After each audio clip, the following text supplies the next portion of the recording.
Hey guys, माहौल जबरदस्त शानदार। बच्चों, CA final, indirect tax, GST. जी हाँ, सरकार रिवीजन टेस्ट पेपर आरटीपी जो मई 2021 के लिए इशू हुआ था, आईसीए ने जो इशू किया था, उसका सॉल्यूशन लेके आ रहे हैं इस वीडियो के अंदर।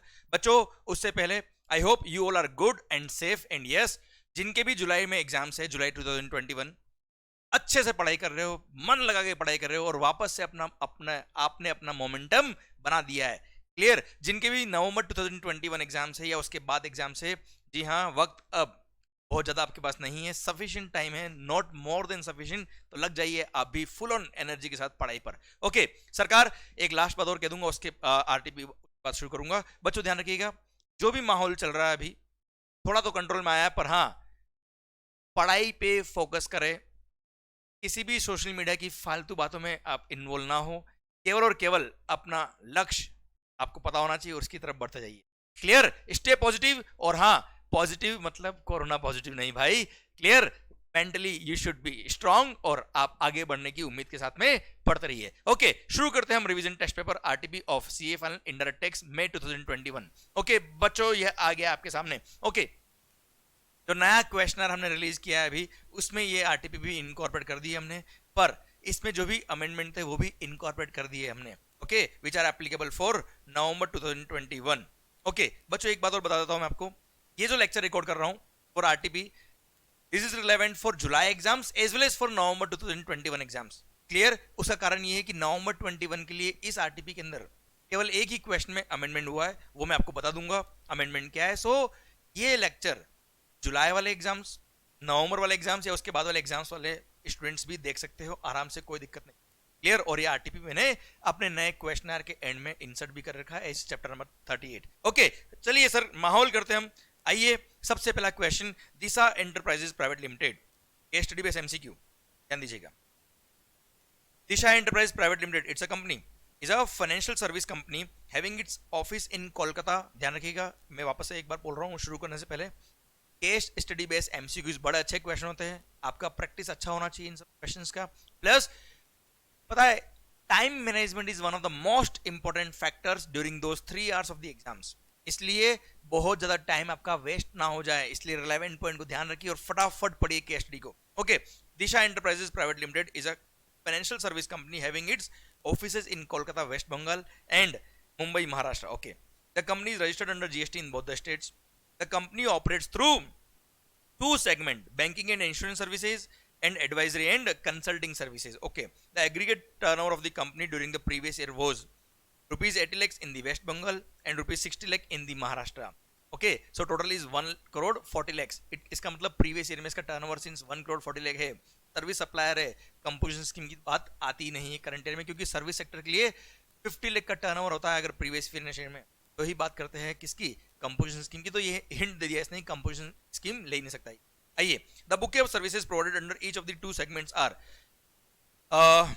Insurance agent services, direct selling agent services, DSA, sale of banking products. अच्छा, डीएसए पढ़ते ही आपके दिमाग में आ रहा होगा reverse charge mechanism. Insurance agent के केस में भी आ रहा होगा reverse charge. Yes, insurance agent services के केस में रिवर्स चार्ज मैकेनिज्म लगेगा और इंश्योरेंस कंपनी लायबल होगी। पर डीएसए के केस में रिवर्स चार्ज लगता है अगर service supplier is an individual direct selling agent other than a body corporate, partnership firm और एलएलपी। पर याद ध्यान रखिएगा, ये दिशा एंटरप्राइजेस प्राइवेट लिमिटेड है, ये सिंह से कंपनी है, इसलिए ये जो डीएसए सर्विस प्रोवाइड करेगा इसमें रिवर्स चार्ज नहीं लगेगा। ध्यान रखना बच्चों।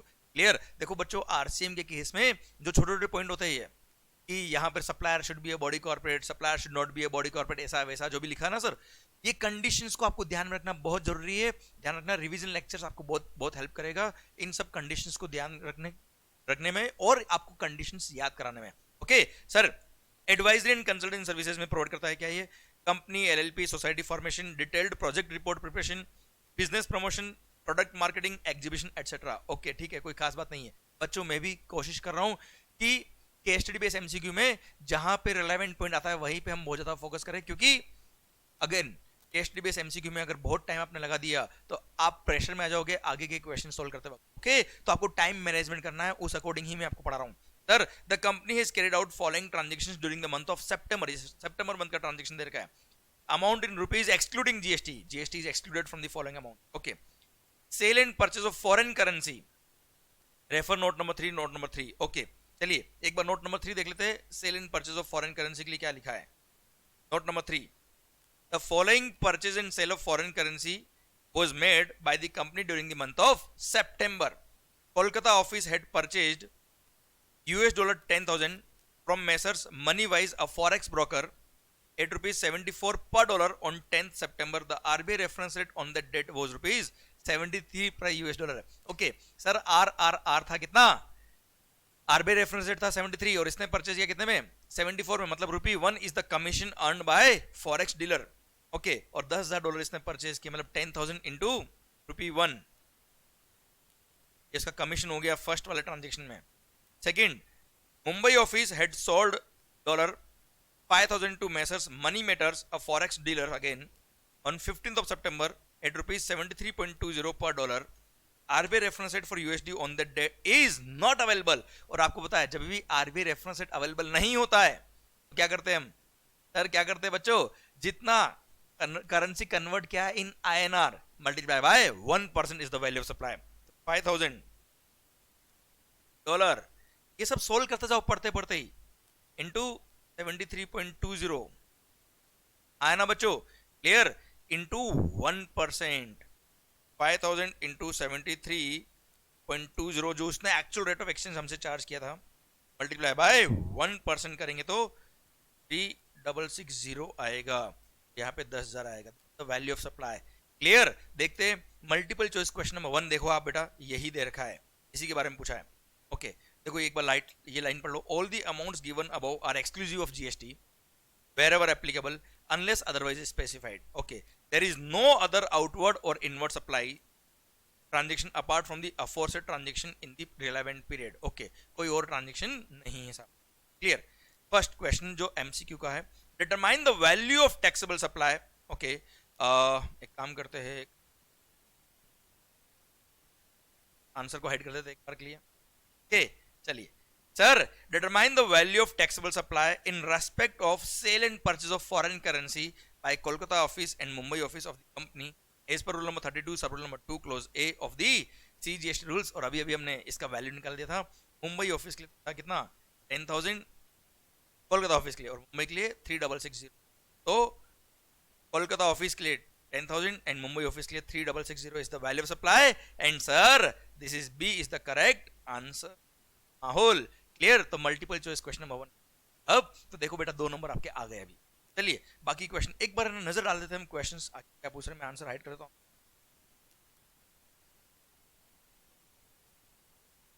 ओके देख लेते हैं आगे क्वेश्चन क्या पूछा है। यहाँ पे वैल्यू पूछा है, again value of taxable supply, value of taxable supply of outward supply. देखो एक बार 2 पढ़ लीजिए। The value of taxable supply received by Mumbai office in the month of September on which tax is payable under reverse charge. Okay, value question पता है, ये question पढ़ने से थोड़ा हिंट लग जाएगा आपको किस विजन से पढ़ना है। The value of taxable supply made by Kolkata office in the month of September on which Disha enterprises is liable to pay tax under forward charge. Okay, forward charge में लायबिलिटी कितनी? The maximum amount of pre deposit, appeal का एक point आएगा कि उसमें pre deposit कितना करना वो पूछा है इसने। Then the maximum amount of penalty जो सेक्शन नंबर 122 में दे रखी है for failure of Kolkata office to deposit the tax collected on advance received from Ganesh Flour Mills Private Limited. Okay sir, पढ़ते अब हम बाकी के पॉइंट्स। एक तो sale and purchase of foreign currency वाला पॉइंट मुझे पता था MCQ नंबर 1 है, तो सर वो पहले हमने सोल्व कर दिया। आइए बाकी की बातें पढ़ते हैं। मतलब कुल मिला के फॉरवर्ड चार्ज में कितनी लायबिलिटी आएगी, रिवर्स चार्ज में कितनी लायबिलिटी आ रही है, वैल्यू ऑफ सप्लाई कितना है वो। चलिए सर, पता है वो MCQ का पॉइंट पढ़ने से अपने को एक आइडिया लगेगा कि आखिर क्वेश्चन क्या पूछना। कमीशन रिसीव्ड फ्रॉम नोटियल इंश्योरेंस कंपनी और ADFC, अच्छा HDFC का ADFC लाइफ इंश्योरेंस कंपनी, ये कमीशन रिसीव हुआ भाई। और अगर इंश्योरेंस एजेंट अगर आप हो तो ऐसे केस में हमेशा RCM में ही आपकी लायबिलिटी आएगी। तो सर रेसिपिएंट जो इंश्योरेंस कंपनी वो टैक्स पे करेगा, एजेंट को लायबिलिटी नहीं आएगी, तो अपनी लायबिलिटी नहीं साबित। Commission received as a DSA from ICICI bank और opening bank account, credit card, loan products. भाई DSA के केस में रिवर्स चार्ज लगता है, पर DSA should be an individual direct selling agent other than a body corporate. Partnership firm और LLP, और since Disha enterprises private limited is a company, तो यहां आरसीएम नहीं लगेगा बच्चों, यहां फॉरवर्ड चार्ज मैकेनिज्म लगेगा। Commission received from private banks for acting as a recovery agent. तो भाई रिकवरी एजेंट वसूली भाई याद आया क्या, वसूली भाई? तो रिकवरी एजेंट के केस में रिवर्स चार्ज लगता है। तो रेसिपिएंट जो बैंकिंग कंपनी होगी वो लायबल होगी भाई, हम लायबल नहीं है। Professional fee received for the formation of the company LLP society. Okay, हमको प्रोफेशनल फी रिसीव हुई है for formation of company LLP society etcetera 80,000 40,000, और refer note number 2। Okay, refer note number 2 also, तू भी देख लीजिए बेटा। नोट नंबर 2 बोलता है, out of the professional fee of rupees 80,000 received by Kolkata office for the formation of a company LLP society, rupees 15,000 goes towards reimbursement claimed from the client. It was separately mentioned in the invoice indicating that it was deposited with registrar of the companies. भाई ROC की fees पे करी 15,000 रुपए और bill में अलग से लिखकर हमने कस्टमर से रीइंबर्समेंट लिया। और आपको पता है जब भी आप कस्टमर के बिहाफ पे कोई एक्सपेंस इंकर करते हो, क्लियर, और बिल में अलग से इंकर करते हो, बिल में अलग से इंडिकेट करते हो, तो सर ऐसे केस में that expense is called expense as a pure agent. याद आया क्या बेटा, एज पर रूल नंबर 32? हाँ जी सरकार, रूल नंबर 32 में लिखा हुआ है कि सर प्योर एजेंट अगर आप हो, क्या हो मालिक, प्योर एजेंट, तो ऐसे केस में उसको वैल्यू में इंक्लूड नहीं करेंगे। अरे हाँ है ना, तो सरकार 15,000 वैल्यू का पार्ट नहीं बनेगा। तो सर ये कोलकाता ऑफिस ने जो टोटल फीस कमाई है 80,000, उसमें से 15,000 वैल्यू सप्लाई का पार्ट नहीं बनेगा। सर यहीं पे हम तो हमारी वर्किंग में 15,000 लेस कर देंगे, तो नेक्स्ट इसका 65,000 ही वैल्यू ऑफ सप्लाई आएगा प्रोफेशनल का, जिस पे जीएसटी लगेगा। Okay, professional fee received for GST और TDS return filing 65,000 75,000 respectively. Participation fee received from customers for business exhibition organized by the company। भाई बिजनेस एग्जीबिशन ऑर्गेनाइज किया कंपनी ने, उसके लिए फीस रिसीव हुआ है। कोलकाता ऑफिस को रिसीव हुआ है कितना, 50 लाख। बट यहां पर जो ध्यान देने वाली बात है वो एग्जीबिशन हेल्ड हुआ है कहां, रशिया में। सेकंड वाले केस में 4 लाख रिसीव हुआ है but exhibition was held in Chennai. तो बच्चों ध्यान रखना, business exhibition held outside India. तो सर ऐसे केस में बिजनेस एग्जीबिशन ऑर्गेनाइजर ने जो स्टॉल बुकिंग चार्जेस वगैरह लिए होंगे उस अमाउंट पे फीस पर जीएसटी एग्जम्प्ट है, मेगा एग्जीबिशन था बेटा, क्लियर। तो सरकार यहाँ पे रेफर नोट नंबर 1 दे रखा है, तो हम पढ़ लेते हैं। नोट नंबर 1 में क्या लिखा है, The participation fee of rupees 50 lakh received by the company is in respect of a business exhibition organized at St. Petersburg, Russia, under the theme Indian Traditional Fair Mahul, in which 10 Indian companies all registered under GST। भले GST हो ना हो उसे नहीं है, अगर out of India business organise हुआ है तो बिजनेस ऑर्गेनाइजर ने जो फीस लिया है, क्लियर, पार्टिसिपेंट से, उस पर जीएसटी एग्जम्प्ट है। The participation fee of rupees 5 lakh from each Indian company was collected for providing them stall booking charges, furniture, other amenities at Saint Petersburg, Russia. Sir ये 50 लाख रुपए तो जीएसटी क्या हो गया भैया, हमारे एग्जेम्प्ट हो गए हैं। अब ये चेन्नई में जो हुआ उसके लिए कुछ कहा है क्या? The participation fee of rupees 4 lakh is in respect of a business exhibition organised by the company at Chennai in which 100 Indian companies had participated. तो ठीक है साहब, ये टैक्सेबल, कोई दिक्कत नहीं है। चलिए sir, legal fees paid to mister Sundaram and advocate. भाई एडवोकेट को फीस पे करिए तो इसमें हमारी आरसीएम की लायबिलिटी आएगी। देखो बेटा ये परचेज है, इनवर्ट सप्लाई, एडवोकेट से सर्विस रिसीव करिए तो हमको टैक्स पे करना पड़ेगा अंडर रिवर्स चार्ज मैकेनिज्म। जो पहले वाले केसेस थे वहां जैसे इंश्योरेंस कंपनी से एजेंट को कमीशन रिसीव हुआ, हम एजेंट थे, इंश्योरेंस कंपनी टैक्स पे करेगी, इंश्योरेंस कंपनी टैक्स पे करेगी, हमको नहीं पे करना। पर यहां पर एडवोकेट से सर्विस रिसीव हुई तो हमको टैक्स पे करना रिवर्स चार्ज में। Next, payment made for security services by way of supply of security personal received. अच्छा हमने सर्विसेज ली अगेन, रुपीज 25,000 कोलकाता ऑफिस ने लिए, किससे? ग्लोबल सिक्योरिटीज प्राइवेट लिमिटेड, और इधर 25,000 from Messrs X and company, partnership form registered under GST. ओहो हो, partnership form registered under GST. भाई ध्यान रखना, मैं तुम्हें बताता हूं, security services again reverse charge में ध्यान रखने वाली बात है। Security services including supply of security personnel to a registered person in GST is liable to pay GST under reverse charge mechanism. Recipient liable होगा, पर supplier should be any person other than a body corporate. अगर supplier एक body corporate है, security service provide करने वाला अगर एक body corporate है, तो ऐसे केस में रिवर्स चार्ज नहीं लगेगा। क्लियर? और देखो कोलकाता कंपनी ने जो सर्विसेज ली वो किससे लिए? ग्लोब सिक्योरिटी प्राइवेट लिमिटेड, मतलब एक कंपनी, तो यहां रिवर्स चार्ज नहीं लगेगा मेरे भाई, पर यहां पर आरसीएम लगेगा और आरसीएम की लायबिलिटी आएगी मुंबई ऑफिस पर, क्योंकि ये पार्टनरशिप फर्म है। अब भले जीएसटी में रजिस्टर्ड हो ना हो उसे कंसर्न नहीं है, अगर सिक्योरिटी सर्विस दी है, रेसिपिएंट अगर जीएसटी में रजिस्टर्ड है तो रिवर्स चार्ज लगेगा। दो एक्सेप्शन थे इसके। रेसिपिएंट अगर रजिस्टर्ड है तो रिवर्स चार्ज नहीं लगता दो केस में। एक तो रेसिपिएंट अगर कहता है government department, government establishment, government agency, local authority है जो जीएसटी में रजिस्टर्ड है only for the purpose of deducting TDS. और सेकंड, अगर रेसिपिएंट रजिस्टर्ड है जीएसटी में अंडर कंपोजिशन स्कीम, तो ऐसे केस में रिवर्स चार्ज नहीं लगेगा। क्लियर? तो वो वाला केस तो है नहीं बेटा अपना। ओके, ना तो हम गवर्नमेंट एस्टेब्लिशमेंट वगैरह है या only for the purpose of TDS registered, ऐसा नहीं है, और हमने कंपोजिशन स्कीम भी नहीं ले रखी, हम एलिजिबल नहीं है। तो सर ऐसे केस में हम रजिस्टर्ड पर्सन है, recipient, supplier other than body corporate है, तो यहां रिवर्स चार्ज लगेगा, पर यहां पे सप्लायर जो है वो बॉडी कॉर्पोरेट है, इसलिए यहां रिवर्स चार्ज नहीं लगेगा। क्लियर? चलिए ये हमने पढ़ लिया, नोट नंबर 1 पढ़ लिया, 2 पढ़ लिया, 3 पढ़ लिया। फोर्थ देख लीजिए, कोई फोर्थ में क्या लिखा है? In an order dated 14 September issued to Disha Enterprises Private Limited, the Joint Commissioner of CGST, Mumbai, has raised a demand of rupees 600 crore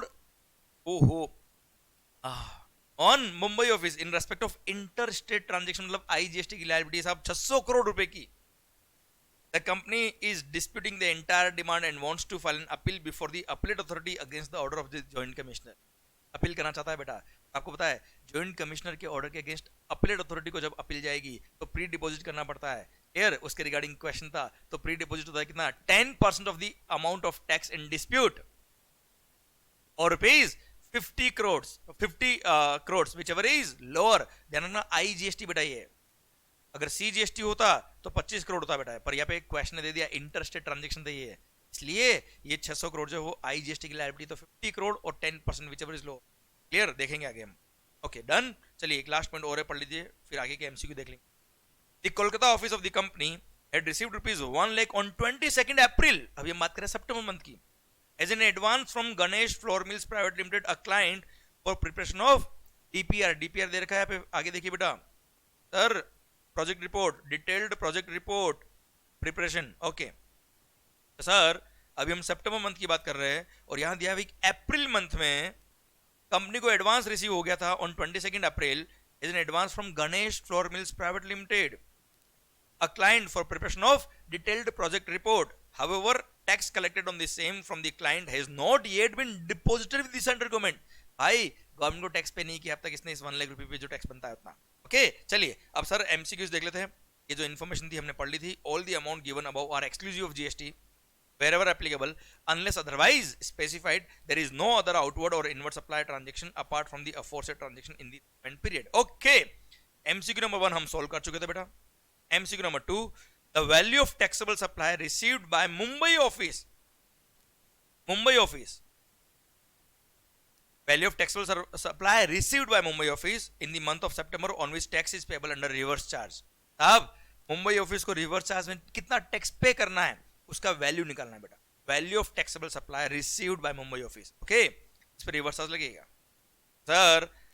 sir reverse charge वाली लायबिलिटी लास्ट के 2 point में दिया हुआ था बेटा पॉइंट। तो sir सबसे पहला लीगल फीस, इसमें रिवर्स चार्ज की लायबिलिटी आएगी 15,000 इज द वैल्यू। सेकंड, इसमें भी रिवर्स चार्ज की लायबिलिटी आएगी। मुंबई ऑफिस देखिए बेटा, this column is for Mumbai office, this was for Kolkata office. हमसे मुंबई ऑफिस का पूछा उन्होंने, तो यहां इन दोनों केसेस में रिवर्स चार्ज है 15,000 प्लस 25,000, टोटल होता है कितना? 40,000। सरकार 40,000 is the value of supply, जिसमें रिवर्स चार्ज में इसकी लायबिलिटी आएगी। देखते बने या नहीं बने हम crorepati. Yes sir, C is the answer माहौल। सरकार आइए question number 3, the value of taxable outward supply made by Kolkata office. Kolkata office भाई, कोलकाता ऑफिस के बारे में पूछा है और ये आउटवर्ड सप्लाई के बारे में पूछ रहा है। In the month of September on which Disha Enterprises Private Limited is liable to pay tax under forward charge। अब कोलकाता ऑफिस का आउटवर्ड सप्लाई जिसमें दिशा एंटरप्राइज को फॉरवर्ड चार्ज में टैक्स पे करना है, उसकी वैल्यू निकालना है अपने को, वैल्यू। ओके चलिए देख लेते हैं हम बेटा। कोलकाता ऑफिस, इसी कॉलम को देखना बेटा, कोलकाता ऑफिस वाले को। आउटवर्ड सप्लाई की बात कर रहा है ये। अच्छा, फर्स्ट जो पॉइंट था वो सेल और परचेज ऑफ फॉरेन करेंसी। ओ भाई, ये तो फॉरेन एक्सचेंज ब्रोकर के लिए आउटवर्ड सप्लाई होगा, जो कमीशन का अमाउंट हमने निकाला था। क्लियर, हमारा आउटवर्ड सप्लाई ये नहीं है बेटा। Okay, commission received from insurance company, इसमें आरसीएम लगेगा भाई, इसको इंक्लूड नहीं करेंगे। कमीशन रिसीव्ड एज डीएसए, मैंने बताया आपको, या फॉरवर्ड चार्ज लगेगा सर, 48,000 ऐड करेंगे। फिर commission received from private banks for acting as recovery agent, again यहाँ पे आरसी में इसको इंक्लूड नहीं करना है, हमें फॉरवर्ड चार्ज में जो लायबिलिटी आएगी वो निकालनी बेटा। Professional fee received for formation of a company, इसमें 65,000 is the value of supply. 15,000 जो था वो क्या था, प्योर एजेंट की तरह हमने कलेक्ट किया था कस्टमर से, वो वैल्यू का पार्ट नहीं बनता, हमने बात कर ली थी। फिर professional fee received for TDS, for GST और टीडीएस रिटर्न फाइलिंग, यस ये वैल्यू में इंक्लूड करेंगे हम। ओके साहब। फिर participation fee received from customers for the exhibition organise outside India, ये बेटा एग्जम्प्ट, हमें टैक्सेबल वैल्यू निकालना है बस। फिर तो लीगल सर्विस रिसीव्ड है ये तो, क्लियर। और सर ये सिक्योरिटी सर्विस रिसीव्ड है। ओके बस, तीन ही पॉइंट इंक्लूड करने हैं। कौन कौन से, 48,000 प्लस ये रहा हमारा 65,000 ये वाला, और प्लस अगेन 65,000, ये तीन ही ऐड होंगे वैल्यू ऑफ टैक्सेबल सप्लाई में। तो इन तीनों को ऐड करेंगे, कितना अमाउंट आएगा, ओहो कैलकुलेटर कहाँ जा रहे हो आप, प्लस 48,000, आगे अमाउंट 1,78,000। देखते हैं आंसर क्या आता है बच्चों। 1,70,000 ए इज द आंसर। देखते हैं यहाँ पे क्या लिखा है, यस माहौल क्लियर। बच्चों आप ध्यान रखना, अल्टीमेट एम है आपका कॉन्फिडेंस बूस्ट करना इन लेक्चर के थ्रू, और कोई मोटिव नहीं। ओके, और आपको हेल्प मिल जाए जिन जिन क्वेश्चन आपको डाउट। ओके बच्चों, चलिए क्वेश्चन नंबर 4 की तरफ बढ़ते हैं हम। The maximum amount of pre deposit that Disha Enterprises Private Limited can be asked to deposit under the IGST act for filing an appeal before the appellate authority is, भाई 600 करोड़ का tax liability था IGST, उसका 10% appellate authority के लिए sir 60 crore, 60 crore और 50 crore, whichever is lower 50 crore, तो 50 करोड़ इसको deposit करना होगा। D should be the correct answer. जी हाँ, D is the correct answer. Okay बच्चा, डन। आईजीएसटी था इसलिए बेटा, सीजीएसटी होता तो 25 करोड़ होता बेटा। Point number 5, the maximum penalty prescribed under section number 122 of the CGST Act for failure of Kolkata office to deposit the tax collected on advances received from Ganesh Flour Mills Private Limited is, भाई इसको कितना maximum amount of penalty deposit करना होगा। भाई ध्यान रखना, अगर आपने कस्टमर से टैक्स ले लिया और मोर देन 3 मंथ हो गए आपने डिपॉजिट नहीं कराया फ्रॉम द ड्यू डेट, तो ऐसे केस में अमाउंट ऑफ टैक्स इन्वॉल्व और ₹10,000 whichever is higher is the penalty का अमाउंट। क्लियर, तो सर यहां पर amount of tax involve, sir वहां पर रेट ऑफ टैक्स नहीं दे रखी बेटा, अरे हाँ है ना, यहां डायरेक्ट दे रखा है क्या, आपने कस्टमर से अमाउंट रिसीव किया था 1 लाख एज एडवांस, तो 1 लाख पर जो टैक्स बनता है वो, और ₹10,000 whichever is higher is the amount of penalty which you are suppose to pay. Clear, तो sir D is the correct answer, ₹10,000 और tax evaded whichever is higher. माहौल clear, done, so D is the correct answer. Okay sir, तो ये हमारा case study base MCQ है। अब first वाला point, आइए second case study base MCQ भी देख लेते हैं हम। Question number 6 to 10 are based on the case scenario given below. ABC limited is a public sector undertaking, भाई वो पीएसयू ध्यान रखना, engaged in the business of generation of electricity from conventional and non-conventional sources. The government of India holds 75% of equity in the said company and balance equity is held by institutional and domestic investors. ठीक है साहब।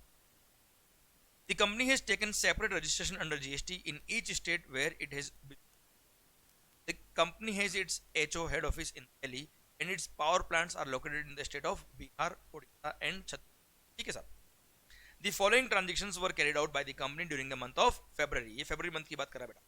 Amount is in rupees. Okay sir, sale of electrical energy to discom, distribution companies को इन्होंने electricity sale किया 2.5 crore, 3.5 crore, 4.5 crore. Okay, bank interest received on saving bank account and fixed deposit, fixed deposit, तो interest ब्याज पे क्या है, एग्जम्प्ट है। Then house rent recovered from employees for residential accommodation, okay, house rent exempt, rent collected from bank, ATM, post office and shop located in the office premises, these are taxable services. sale of iron and metal scrap excluding TCS at the rate of 1% as per the Income Tax Act 1965. TCS जो income tax में होता है, that is not a tax amount. Clear? That is not a tax on supply. इसलिए उसको वैसे भी value में include करने की बात नहीं आती है. तो सर इसमें TCS इंक्लूड नहीं किया हुआ, वेरी गुड. बट सर 85,000, 45,000, 65,000 यही वैल्यू ऑफ सप्लाई रहेगा. ठीक है sir. Other income 2.5 lakh HO की है और 45,000 छत्तीसगढ़ प्लांट.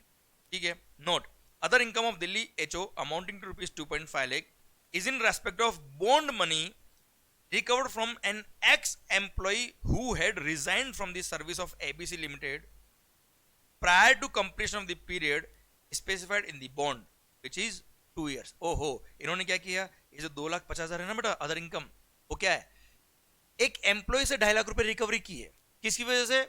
उसने एक बॉन्ड साइन किया था जिसमें लिखा था कि हम 2 साल तक एम्प्लॉयमेंट में रहेंगे, 2 साल पहले जॉब छोड़ के नहीं जाएंगे. पर वो सिंस जॉब छोड़ के चला गया इसलिए उसने रिजाइन कर दिया, इसलिए कंपनी ने उसे 2.5 लाख अमाउंट रिकवरी कर लिया. और पता है non performance of a contract कोई फीस या पेनल्टी वगैरह चार्ज करते, that is supply of service.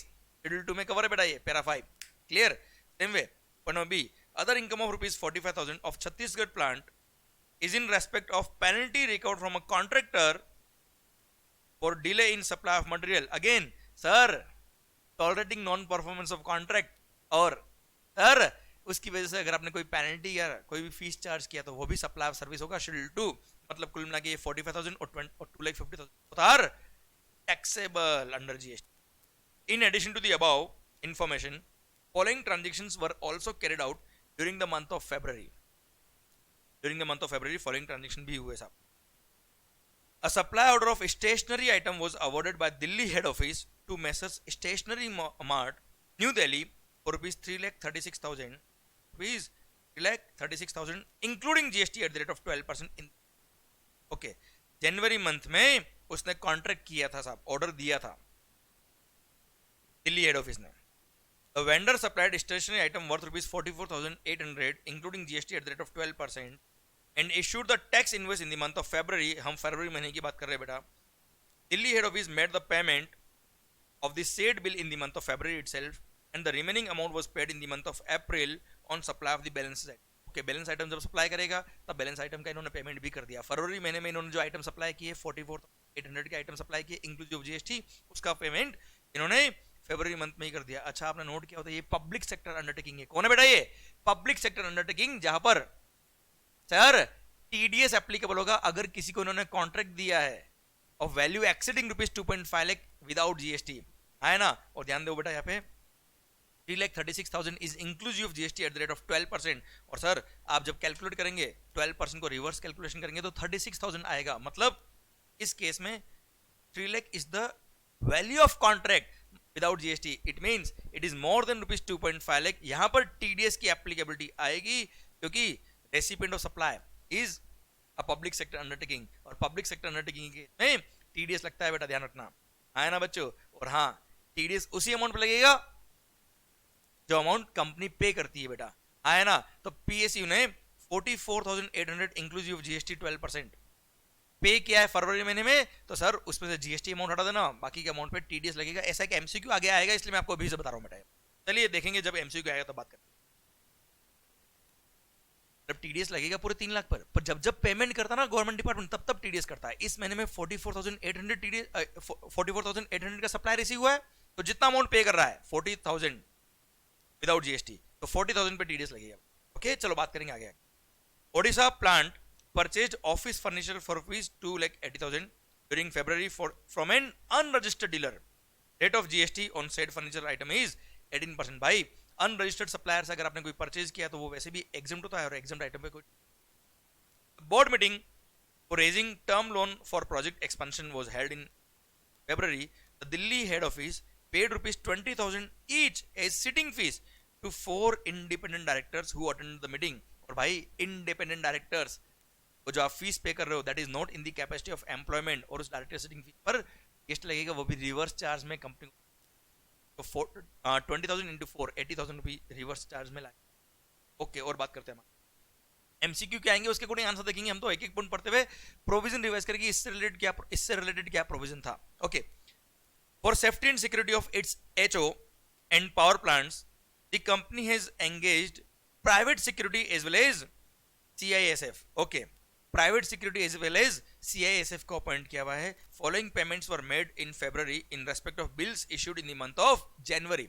Okay sir, जनवरी महीने में इन्होंने बिल रेज किए एंड फरवरी में इनको पेमेंट किया.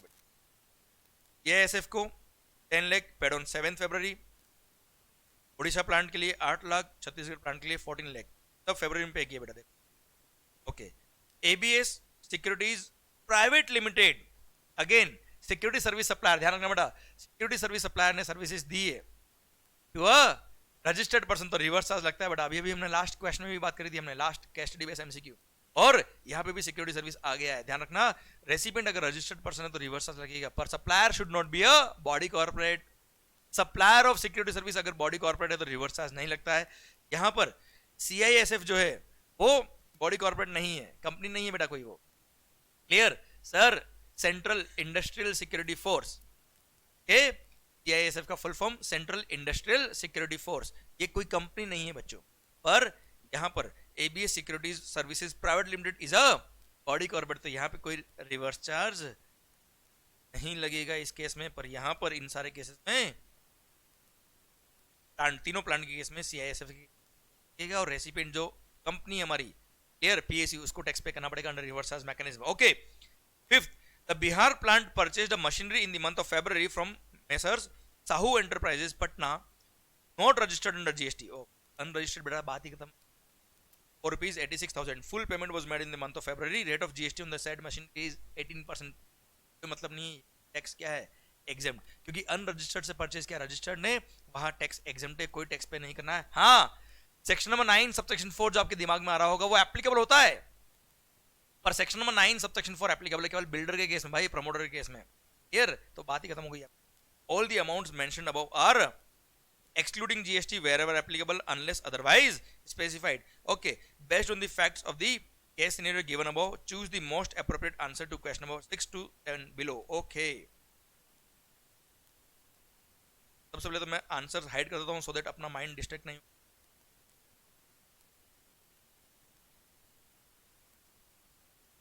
ओके, चलो क्वेश्चन नंबर 6 क्या बोलता है सर, देखते हैं हम. The value of taxable supply on which GST is payable by Delhi head office. Value of taxable service on which GST is payable by Delhi HO head office under forward charge for the month of February. Delhi head office को forward charge mechanism में liability कौन कौन जा रही है वो हमें निकालना है, वैल्यू निकालना है, टैक्स का अमाउंट नहीं, वैल्यू निकालना. देखते सर, दिल्ली HO आई हमने यहाँ लिखा हुआ ये एग्जेम्प्ट, ये एग्जेम्प्ट, ये एग्जेम्प्ट. हाँ जी, 48,000 टैक्सेबल है. अभी तक तो केवल 48,000 आया है कि और कोई इन्फॉर्मेशन ऊपर तो नहीं दे रखी, नहीं. अच्छा, ये अदर इनकम 2.5 लाख, ये भी टैक्सेबल है सर, हमने बात करी थी बेटा. Clear sir? ये लिखा हुआ है यहाँ पे टैक्सेबल. ओके, फिर in addition to the above following transactions were also taken, ये तो परचेज था, ये भी परचेज की इन्फॉर्मेशन है, ये बोर्ड ऑफ डायरेक्टर की मीटिंग है, रिवर्स चार्ज की लायबिलिटी है, ये भी परचेज है, फिफ्थ भी परचेज है. तो कुल मिला के ये दो अमाउंट 2,50,000 और 48,000 इन दोनों को ऐड करेंगे तो ऑब्वियसली 298,000 अमाउंट आएगा. वो वैल्यू जिसपे फॉरवर्ड चार्ज मैकेनिज्म में दिल्ली हेड ऑफिस की लायबिलिटी आएगी. तो 298 B is the correct answer. माहौल जबरदस्त, शानदार, very good. Second, the value of taxable inward supply on which GST is shall be payable under reverse charge by Bihar Power Plant is. Bihar power plant के लिए inward supply पे tax कितना पे करना under reverse charge, वो हमें निकालना है. ओके, तो सबसे पहले देखिए क्वेश्चन के अंदर बिहार पावर प्लांट का लिखा है, यहाँ लिखा है, इस कॉलम में ध्यान दीजिए बेटा, इसमें इसकी खुद की लायबिलिटी अंडर रिवर्स चार्ज है ना बेटा. इनवर्ट सप्लाई देखना आपने, आउटवर्ड सप्लाई नहीं. ओके, ये तो बेटा दे रखा है क्या, आउटवर्ड सप्लाई के बेटा सारे ही है, तो यहाँ तो बात करनी नहीं वैसे भी बेटा, ये सब आउटवर्ड सप्लाई है. चलिए, नोट नंबर ए और बी जो है वो बिहार के लिए है ही नहीं सर. देखते हैं ये जो इनवर्ट सप्लाई के ट्रांजेक्शन दे रखे हैं. In addition to the above information following transactions were carried out during the month of February. First transaction जो है वो TCS वाला है. क्लियर? TDS वाला, सॉरी, वहां तो रिवर्स चार्ज की बात आई नहीं रही सर। सेकंड, ओडिशा प्लांट के लिए बोला है, छोड़ दो सर। थर्ड, हाँ जी, देखते हैं ये कहाँ के लिए है, ये दिल्ली हेड ऑफिस के लिए। दिल्ली हेड ऑफिस का तो रिवर्स चार्ज की बात आई नहीं रही, तो बिहार के लिए पूछ रहा है बेटा अपने से, बोर्ड मीटिंग के लिए। देखिए आपको स्पीड रखनी पड़ेगी क्वेश्चन सोल्व करते वक्त, ध्यान रखना बच्चों। Fourth, for safety and security of head office power plant the company had engaged private security as well as CISF. Okay, Bihar plant के लिए सीआईएसएफ को अपॉइंट किया इन्होंने, 10 लाख रुपए पे किए ऑन 7 फरवरी, जिस पर रिवर्स चार्ज लगेगा 10 लाख तो आ गया साहब हमारा। फिर यहाँ पे देख लीजिए पॉइंट नंबर 5 में, अगेन ये हमने लिख दिया एग्जाम्प्ट सर, इसने परचेज किया मशीनरी, उसे कोई मतलब नहीं सर, तो 10 lakh is the answer. Value of inward supply on which GST shall be payable by Bihar power plant under reverse charge is 10 lakh, so B should be the correct answer. माहौल जबरदस्त एकदम शानदार, तो 10 lakh is the value on which reverse charge is payable, okay, by Bihar power plant. Clear? चलिए sir, question number 8, the value of supply on which TDS under section number 51 of the CGST Act shall be deducted by Delhi head office while making payment to the stationery mart in the month of February is, भाई February month की बात कर रहा है।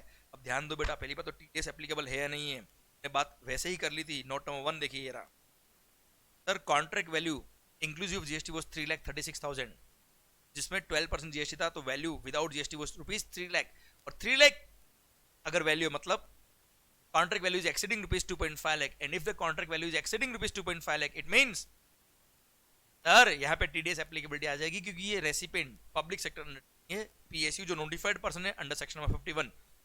Okay sir, अब किस amount पे TDS लगेगा? जो अमाउंट आप पे कर रहे हो उस अमाउंट पे टीडीएस लगेगा, पूरे अमाउंट पे नहीं। जब कॉन्ट्रैक्ट वैल्यू पूरी देखते हैं हम, 2.5 लाख एक्सीड कर रहा है कि नहीं कर रहा है, कॉन्ट्रैक्ट वैल्यू कर रहा है, टीडीएस एप्लीकेबल है। अब टीडीएस कितने अमाउंट पे काटना है? जब जब वो डिपार्टमेंट या पीएसयू पेमेंट करेगा सप्लायर को, तब तब उतने उतने अमाउंट पर टीडीएस काटना है, और जिस अमाउंट पर टीडीएस काटना है वो वैल्यू ऑफ सप्लाई होता है विदाउट जीएसटी। सर फरवरी मंथ में इसने पे किया है 44,800 inclusive of 12% GST. Sir 44,800 divide by 1.12 कर देंगे तो आपका अमाउंट आएगा 40,000। सो 40,000 is the amount without GST. तो 40,000 जो इसने पे किया है फरवरी मंथ में, रिमेनिंग अमाउंट अप्रैल में पे करेगा तब की तब देखेंगे बेटा, अभी तो फरवरी मंथ की बात कर रहा है। तो 40,000 पर क्या कटेगा भाई? टीडीएस। तो सर इन्होंने क्वेश्चन क्या पूछा आपने से, वैल्यू पूछा है, अमाउंट पूछा है? द वैल्यू ऑफ सप्लाई, ध्यान रखना, टीडीएस का अमाउंट नहीं पूछा इन्होंने, वैल्यू पूछा है। The value of supply on which TDS under section 51 shall be deducted by Delhi head office while making payment to Stationery Mart in February month is rupees 40,000। A, so A is the correct full. आइए question number 9, main purpose इस lecture का क्या है? आपके सारे topic revise होने चाहिए, मैं कोशिश कर रहा हूँ माय लेवल। ओके, तो आपके एंड पर ये सारे टॉपिक क्वेश्चन के साथ साथ रिवाइज होने चाहिए। ओके, आपको याद आना चाहिए, आपका कॉन्फिडेंस बढ़ना चाहिए। और अगर कभी मान लो आपको किसी टॉपिक में कोई कंफ्यूजन है, तो इन लेक्चर से आपको ये रियलाइज हो जाएगा कि वहां मुझे और थोड़ा सा मेहनत करना है टॉपिक में, डीमोटिवेट मत होइएगा आप। ओके चलिए question number 9, which of the following statement is true? Okay, इनमें से ट्रू कौन सा वो निकालना है। With regard to the penalty of rupees 45,000 recovered by Chhattisgarh plant from the contractor for delay in supply of material. Okay, हमने बात कर रखी है, इस पे लायबिलिटी आएगी, ये सप्लाई ऑफ सर्विस होता है बेटा, ये शेड्यूल 2 में कवर है। पढ़ते हैं, फाइन और penalty levied by PSU is an exempt supply under section number 11। भाई एग्जाम नहीं है, अगर government, central government, state government, union territory, local authority अगर ये पेनल्टी या फाइन चार्ज करती, जैसे केस में वो एग्जाम था बेटा, आया ना। हियर पब्लिक सेक्टर अंडरटेकिंग के लिए कहीं एग्जामिशन, ये तो it is a supply of service as stipulated in schedule 2 of the CGST act. ओहो हो, तो ट्रू तो यही है सर, आंसर तो मिल गया हमको, क्योंकि मोर देन वन तो ट्रू हो नहीं सकता, क्योंकि एक ही ऑप्शन सही होगा, पर फिर भी आगे वाला पढ़ लेना चाहिए अपने को। It is neither a supply of service nor a supply of goods as it is covered in schedule 3। भाई साहब कहां से schedule? It is not a supply at all under section number 7। भाई माहौल क्लियर, तो sir B is the correct answer. Okay done. Question number 10, what is the value of supply on which GST is payable by Odisha plant on sale of scrap? What is the value of supply on which GST is payable by Odisha plant on sale of scrap? Okay, Odisha plant ने sale of scrap देखते बेटा, ये रहा Odisha plant का point, ये का column ये रहा, सेल ऑफ आयरन और metal scrap excluding TCS at the rate of 1% as per income tax act. और आपको पता है TCS under income tax is not a levy of tax on supply, तो सर इसको हम वैल्यू में इंक्लूड नहीं करते भाई। तो 45,000 itself is the value of supply on which tax is payable. Odisha plant, direct answer 45,000, very easy. Sir, what is the value of supply on which GST is payable by Odisha plant on sale of scrap? तो 45,000 clear done. पता है ये valuation में एक circular दिया था, मैंने आपको पढ़ाया हुआ भी बेटा लेक्चर्स के अंदर। पर हाँ कई बार क्या होता है छोटे छोटे पॉइंट कई बार हम इग्नोर कर देते, इंपोर्टेंस नहीं देते। वहां देखो किस तरह से पॉइंट्स काम आ जाते हैं, इसलिए हर पॉइंट को इंपोर्टेंस देना है, हर पॉइंट पढ़ना है, किसी को भी छोड़ना नहीं। आइए बढ़ते हम क्वेश्चन नंबर 11 की तरफ। क्लियर, तो केस स्टडी बेस्ड एमसीक्यूज जो दो दे रखे थे वो दोनों हमने सॉल्व कर दिए हैं। बढ़ते हैं आगे, 3 एमसीक्यूज और दे रखे हैं वो भी हम solve. The resident welfare association, ओहो RWA of Kutumb society, Kutumb housing society, हम बड़ा अच्छा, कुटुंब मतलब घर, Kutumb housing society is registered under GST in the state of Maharashtra. There are 100 3 BHK flats and 100 4 BHK flats in it received or paid the following amounts excluding GST wherever applicable in the month of January and February. Okay, January month or February month. Maintenance charges, अच्छा वैसे भी एक MCQ simple सा, एक काम करता हूँ मैं पहले MCQ आंसर हाइड कर देता हूँ, आप मत देखना अभी। अब एक काम मैं आंसर हाइड कर रहा हूँ तब तक। ओके देख लिया मेरे को बहुत sir. The resident welfare association, अब अपने को एमसीक्यू बेटा पहले एमसीक्यू पढ़ लो, आखिर पूछ क्या आपने से, सिंपल सा क्लियर, सो दैट अपना डायरेक्शन वही चले पढ़ते वक्त क्वेश्चन को। Determine the net GST liability to be paid for the month of January and February assuming that the GST rate is 18% on all inward and outward supply. तो जनवरी और फरवरी मंथ की नेट जीएसटी लायबिलिटी निकालना है after ITC अगर कुछ है तो। Clear, 18% is the rate of GST on inward and outward. ठीक है साहब। मेंटेनेंस चार्जेस पर flat received from all 3 BHK flat owners 7,000। बेटा आपको पता है 7,500 पर मंथ पर मेंबर तक का मेंबरशिप फी अगर होता है, मेंटेनेंस चार्ज होता तो है exempt under GST. Maintenance charges पर flat received for all 4 BHK flat owners 10,000। Yes ये टैक्सेबल रहेगा और पूरा 10,000 टैक्सेबल रहेगा, ध्यान। Interest received on FD with Dhan Sukh bank, धन का सुख मिल रहा है उस बैंक से, एग्जेम्प्ट है भाई, इंटरेस्ट पे कोई जीएसटी नहीं लगता। Then generator purchased for the power backup of 4 BHK flats, generator purchase किया है इन्होंने 1 लाख रुपए का, वेरी गुड। जनरेटर परचेज किया है 4 BHK फ्लैट्स के लिए और 4 BHK फ्लैट की मेंबरशिप फी पे जीएसटी लग रहा है, तो सर उसके इनवर्ट सप्लाई पे जो जीएसटी पे किया होगा उसका आईटीसी भी मिलेगा। Taps pipes other sanitary fittings purchase for 3 BHK flat, अब 3 BHK फ्लैट के लिए जो भी उसने परचेज किया उसका कोई क्रेडिट नहीं मिलेगा क्योंकि उसके आउटवर्ड सप्लाई पे जीएसटी एग्जेम्प्ट है, क्योंकि membership fees up to ₹7,000। Okay done, इतना ही पूछना है इसको सर। ऑब्वियसली 2 मार्क का क्वेश्चन और क्या पूछेगा, जान लेगा क्या बेटा अपनी। ओके तो सर पहली बात तो 104 BHK फ्लैट है बेटा, सर 100 से मल्टीप्लाई कर दो 10,000 को, जल्दी से रफ में वर्किंग करो, तो 10 लाख आया है हमारा value of outward supply. Clear, interest पे जीएसटी है नहीं सर। अच्छा यही जनवरी का है और यही फरवरी का है 10 लाख रुपए। ओके बच्चों क्लियर, जनवरी फरवरी 10 lakh value of outward supply multiply by 18%, 10 lakh multiply by 18% obviously 1,80,000 लाइफ आएगी जनवरी की, 1,80,000 की फरवरी। Okay clear.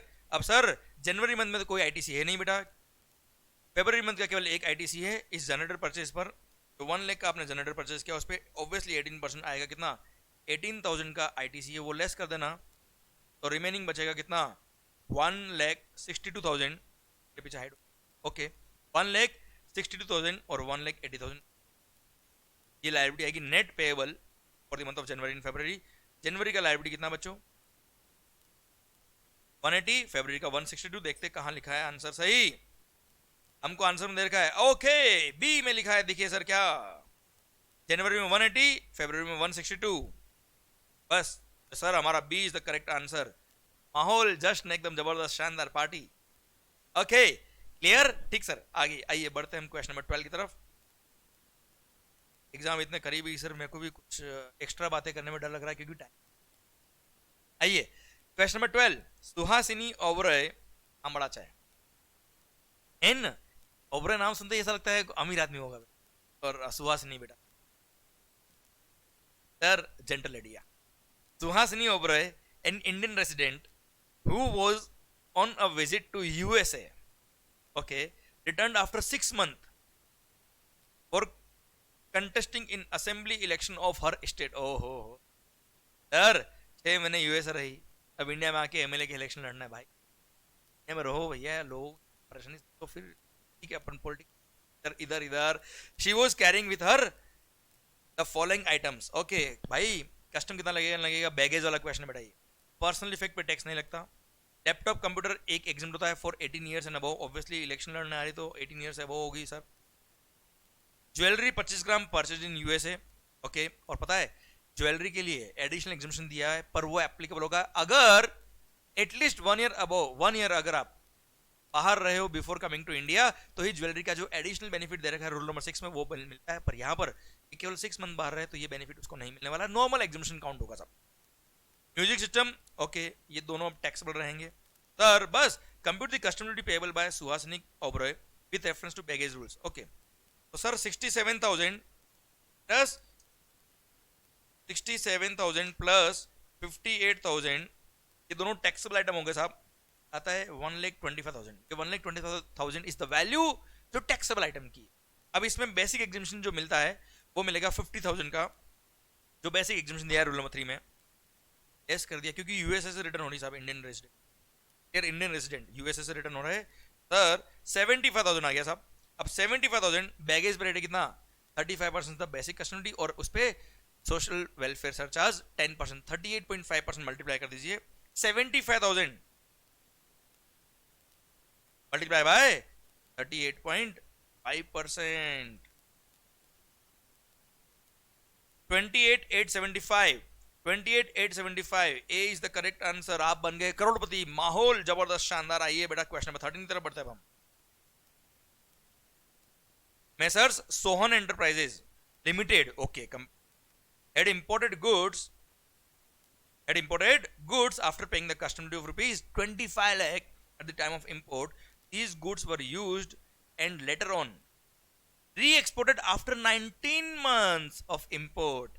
The amount of drawback that Messrs Sohan Enterprises Limited is eligible to claim on such re-export made is, भाइयों आपको पता है section number 74 of the customs act बोलता है क्या, अगर आपने कोई भी गुड्स इंपोर्ट किया और उसी को री एक्सपोर्ट कर दिया तो हम आपको ड्रॉबैक देंगे। पर अगर आपने कोई गुड्स को इंपोर्ट किया और उसको यूज किया, और सर ये कंपनी ने यूज किया, मतलब बिजनेस और कमर्शियल पर्पस के लिए इन्होंने इंपोर्ट किया, उसको यूज किया और उसके बाद एक्सपोर्ट किया, क्योंकि यहाँ लिखा है स्वर यूज्ड एंड बाद में री एक्सपोर्ट किया है, तो ऐसे केस में याद आया 95, 85, 75, 70, 65, 60, मोर देन 18 मंथ यूज किया उसके बाद एक्सपोर्ट किया तो भाई साहब कोई ड्रॉबैक नहीं मिलेगा। Zero is the amount, nil is the amount of drawback here.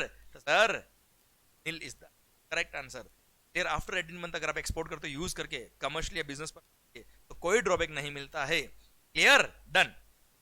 आइए ये एमसीक्यूज हमारे खत्म होते हैं। अब आइए डिस्क्रिप्टिव क्वेश्चन की तरफ बढ़ते हैं। क्वेश्चन नंबर 14 बड़ा अच्छा क्वेश्चन है सर। सनशाइन प्राइवेट लिमिटेड, वाह, manufactures taxable goods. The company is registered under GST in the state of West Bengal. Okay. The company has provided following information in relation to inward supplies received by it in the month of October. Okay. October month में जो following inward supply receive हुई है उसका information, ठीक है साहब। Raw material X, अब amount याद करने की जरूरत तो है। Invoices received for inward supplies during the month of October, IGST। Okay, raw material X, rent of the factory building, raw material Y, car purchase for use of director. भाई साहब इसका आईटी से तो मिलने वाला ही नहीं, आपको पता है बेटा। कंज्यूमेबल्स, ओके, अब कंज्यूमेबल का मतलब ये नहीं कि वो एम्प्लॉय के पर्सनल यूज में काम आ रहे। कंज्यूमेबल जब तक ये नहीं बोले तब तक मानना है कि फैक्ट्री के जो ऑयल वगैरह जो होता है ना बेटा, कंज्यूमेबल्स जो गुड्स काम आते हैं फैक्ट्री को चलाने के लिए, वो consume. Machinery for being used for manufacturing process, raw material Z, technical consultancy for improvement in the manufacturing process, raw material W, imported from China. Sir raw material W import किया है आपने, जिस पे IGST आपने पे किया 50,000 रुपये, total है 10,50,000। ओके साहब, ये आपने IGST पे किया 10,50,000 का अक्टूबर मंथ में। ठीक है सर, एक बार हम यहां देख लेते हैं कि आखिर क्वेश्चन चाहता क्या। Compute the ITC that can be claimed by Sunshine Private Limited in its form number GSTR 3B for the month of October to be filed by 20th November. Okay, अक्टूबर मंथ का जो 3B इसको file करना है bye 20th नवंबर, ये कितना credit avail कर सकता है वो बात कर रहा है बेटा। ये नोट पढ़ लो, the due date of filing form number GSTR 1 and form number GSTR 3B for the month of October are 11th November and 20th November respectively। GSTR 1 की ड्यू डेट है क्या 11th of November। एक question दिया आपने को बेटा।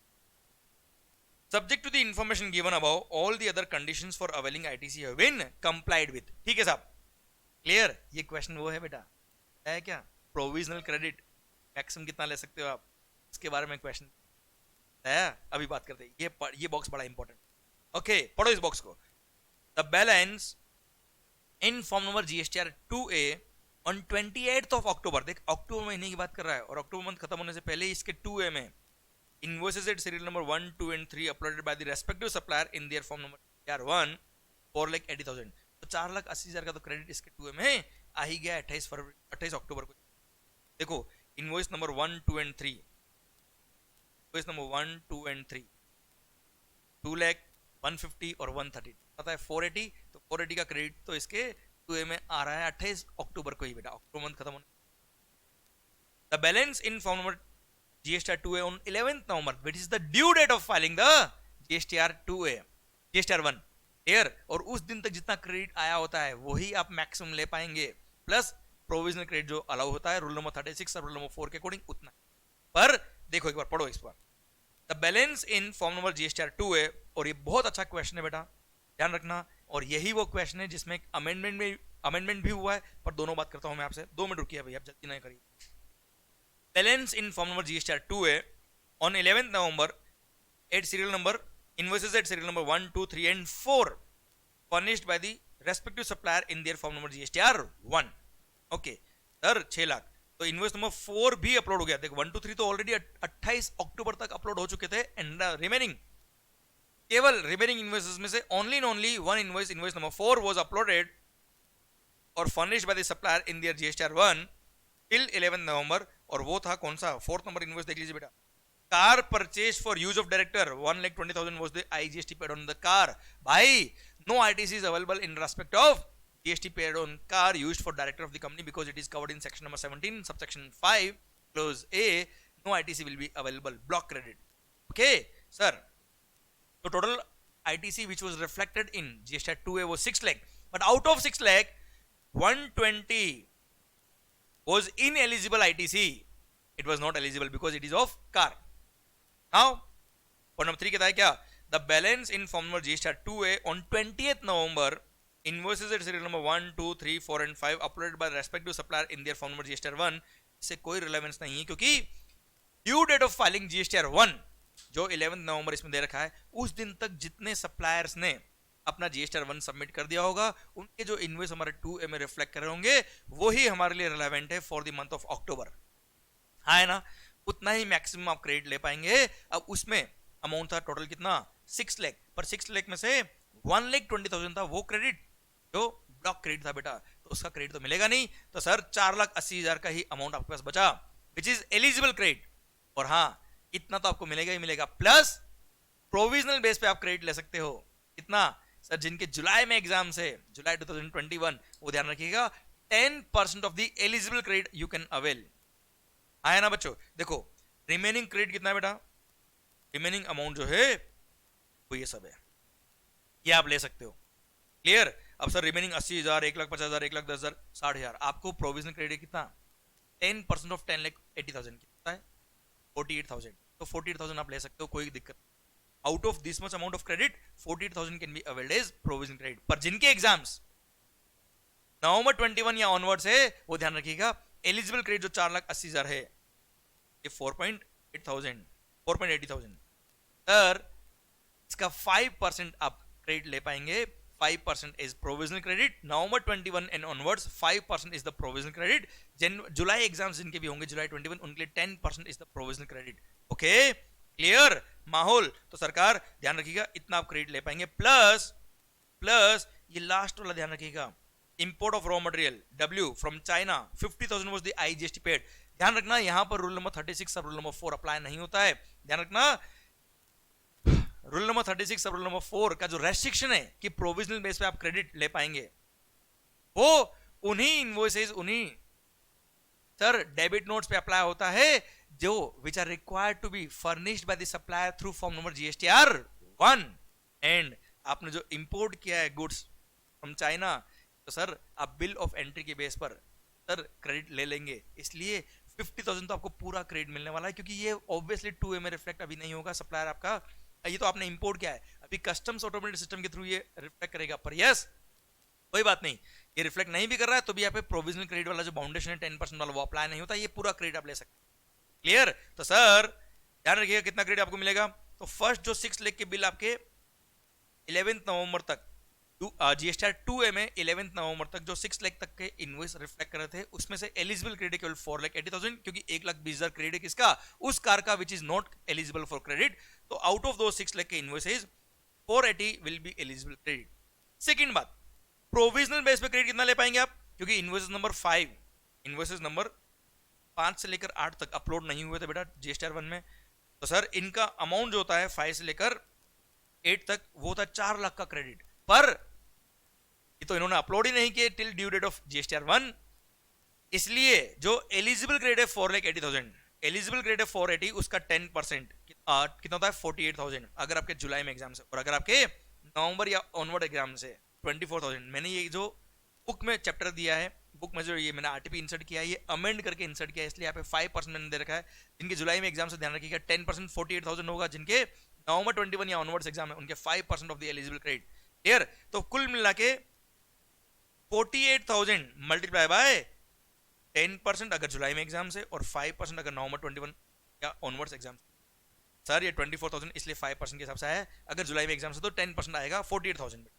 Clear? Okay sir ध्यान रखिएगा, इनवॉइस सीरियल नंबर 9 वो जो इंपोर्ट किया था फ्रॉम चाइना, ये पूरा क्रेडिट आपको मिलेगा 50,000, क्योंकि यहाँ पे 36(4) का रेस्ट्रिक्शन अप्लाई नहीं होता है, क्योंकि 36(4) का रेस्ट्रिक्शन उन्हीं इनवॉइसेस या डेबिट नोट्स पे अप्लाई होता है which are required to be furnished by the supplier through GSTR 1 as per section number 37।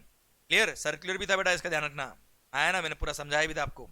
तो अकॉर्डिंगली इतना टोटल क्रेडिट वो ले पाएगा आउट ऑफ 10,50,000 जो टोटल क्रेडिट था उसका, उसमें से केवल 575 ही अक्टूबर मंथ में क्रेडिट ले पाएगा। बहुत ही सुंदर क्वेश्चन, बहुत ही शानदार क्वेश्चन था बेटा ये, जो 36(4) को बहुत अच्छे से एक्सप्लेन कर रहा है। क्लियर? शायद ये क्वेश्चन पढ़ के आपको कॉन्फिडेंस भी बूस्ट हुआ होगा कि किस तरह से 36(4) के क्वेश्चन आ सकते हैं एग्जाम्स। बहुत अच्छा क्वेश्चन। आइए, क्लियर माहौल? सरकार पढ़िए question number 15। Parikshit limited engaged in providing a bouquet of services, बहुत सारे सर्विस देता है बेटा ये, बहुत बढ़िया, bunch of services, bouquet of services, okay, is registered under GST law. It furnishes the following information for the month of March in relation to various services provided by it. Okay, बहुत सारी service देता है बेटा ये, for the month of March इसने information दिया अपने को। एक बार सर इन्होंने डायरेक्टली पूछ लिया अपने से, क्या किस पे टैक्स लगेगा, किस पे नहीं लगेगा सर। ओके, अपने को निकालना कितनी वैल्यू सर्विस पे टैक्स लगेगा, किस पे नहीं लगेगा। क्लियर? कुल मिला के जीएसटी पेएबल कितना है। परीक्षित लिमिटेड ने ये सर्विसेज दी है following. First, fees from prospective employers for campus interview in its college. Campus interview के लिए जो पैसा लिया है टैक्स लगेगा साहब, इस फिर दे रखा, मैंने एक्सप्लेनेशन दे रखा अपने बुक के अंदर, सर्कुलर नहीं एक्सप्लेनेशन दिया, टैक्स लगता है साहब। 5 buses each with seating capacity of 40 passengers given on hire to state transport undertaking। भाई स्टेट ट्रांसपोर्ट अंडरटेकिंग को अगर आप motor vehicle design to transport passengers having seating capacity of more than 13% अगर आप देते हो तो उस पर टैक्स क्या है, एग्जेम्प्ट है। Then receipt of Shiny, a commercial coaching institute providing a coaching in the field of commerce, a certificate was awarded to each training after completion of training. भाई जैसे हमने भी प्रोफेशनल्स के लिए जो मैं जीएसटी कोर्स करता हूं उसमें हमने सर्टिफिकेट दिए, certificate bye Yashwant Mangal in his on brand name. भाई इसका मतलब ये नहीं कि वो एग्जाम्ड हो गया, ध्यान रखना, एजुकेशनल इंस्टीट्यूशन की डेफिनेशन में वो ही एजुकेशनल इंस्टीट्यूशन आएंगे जिनकी education is recognised by law for the timing in force. अब भले वो सर्टिफिकेट दे, डिप्लोमा दे, उससे concern, it should be recognised by law. And since ये कोचिंग इंस्टीट्यूट था, क्वेश्चन में कोई इन्फॉर्मेशन ऐसी नहीं दे रही कि वो certificate course was recognised by law, इसलिए टैक्सेबल रहेगा. Interest received on fixed deposit of the company with Dhan Varsha. Sir पहले भी धन से रिलेटेड कोई क्वेश्चन था, अभी धन वर्षा. मजा आ रहा है सर. तो भाई कुल मिला के इंटरेस्ट पे जीएसटी वैसे भी exam. Interest received from running a boarding school. Good, school चला था बेटा ये boarding school.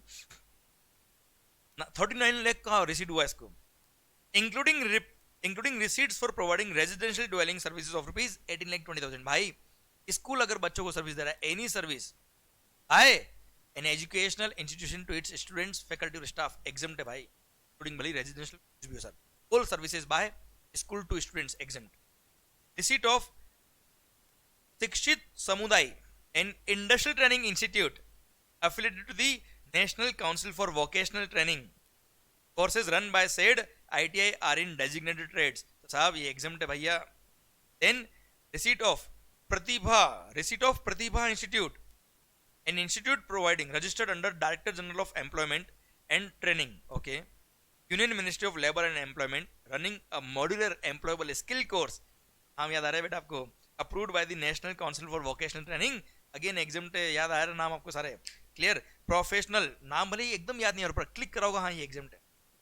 Professional services provided to foreign diplomatic mission located in India. बहुत सारे लोग तो यही फ्लैट हो जाते बेटा पढ़ते ही. भाई services provided by foreign diplomatic mission located in India exempt होता है. Services provided to foreign diplomatic mission exempt नहीं होता है. ये क्या है? एक्सेबल है. क्लियर जाना है सर.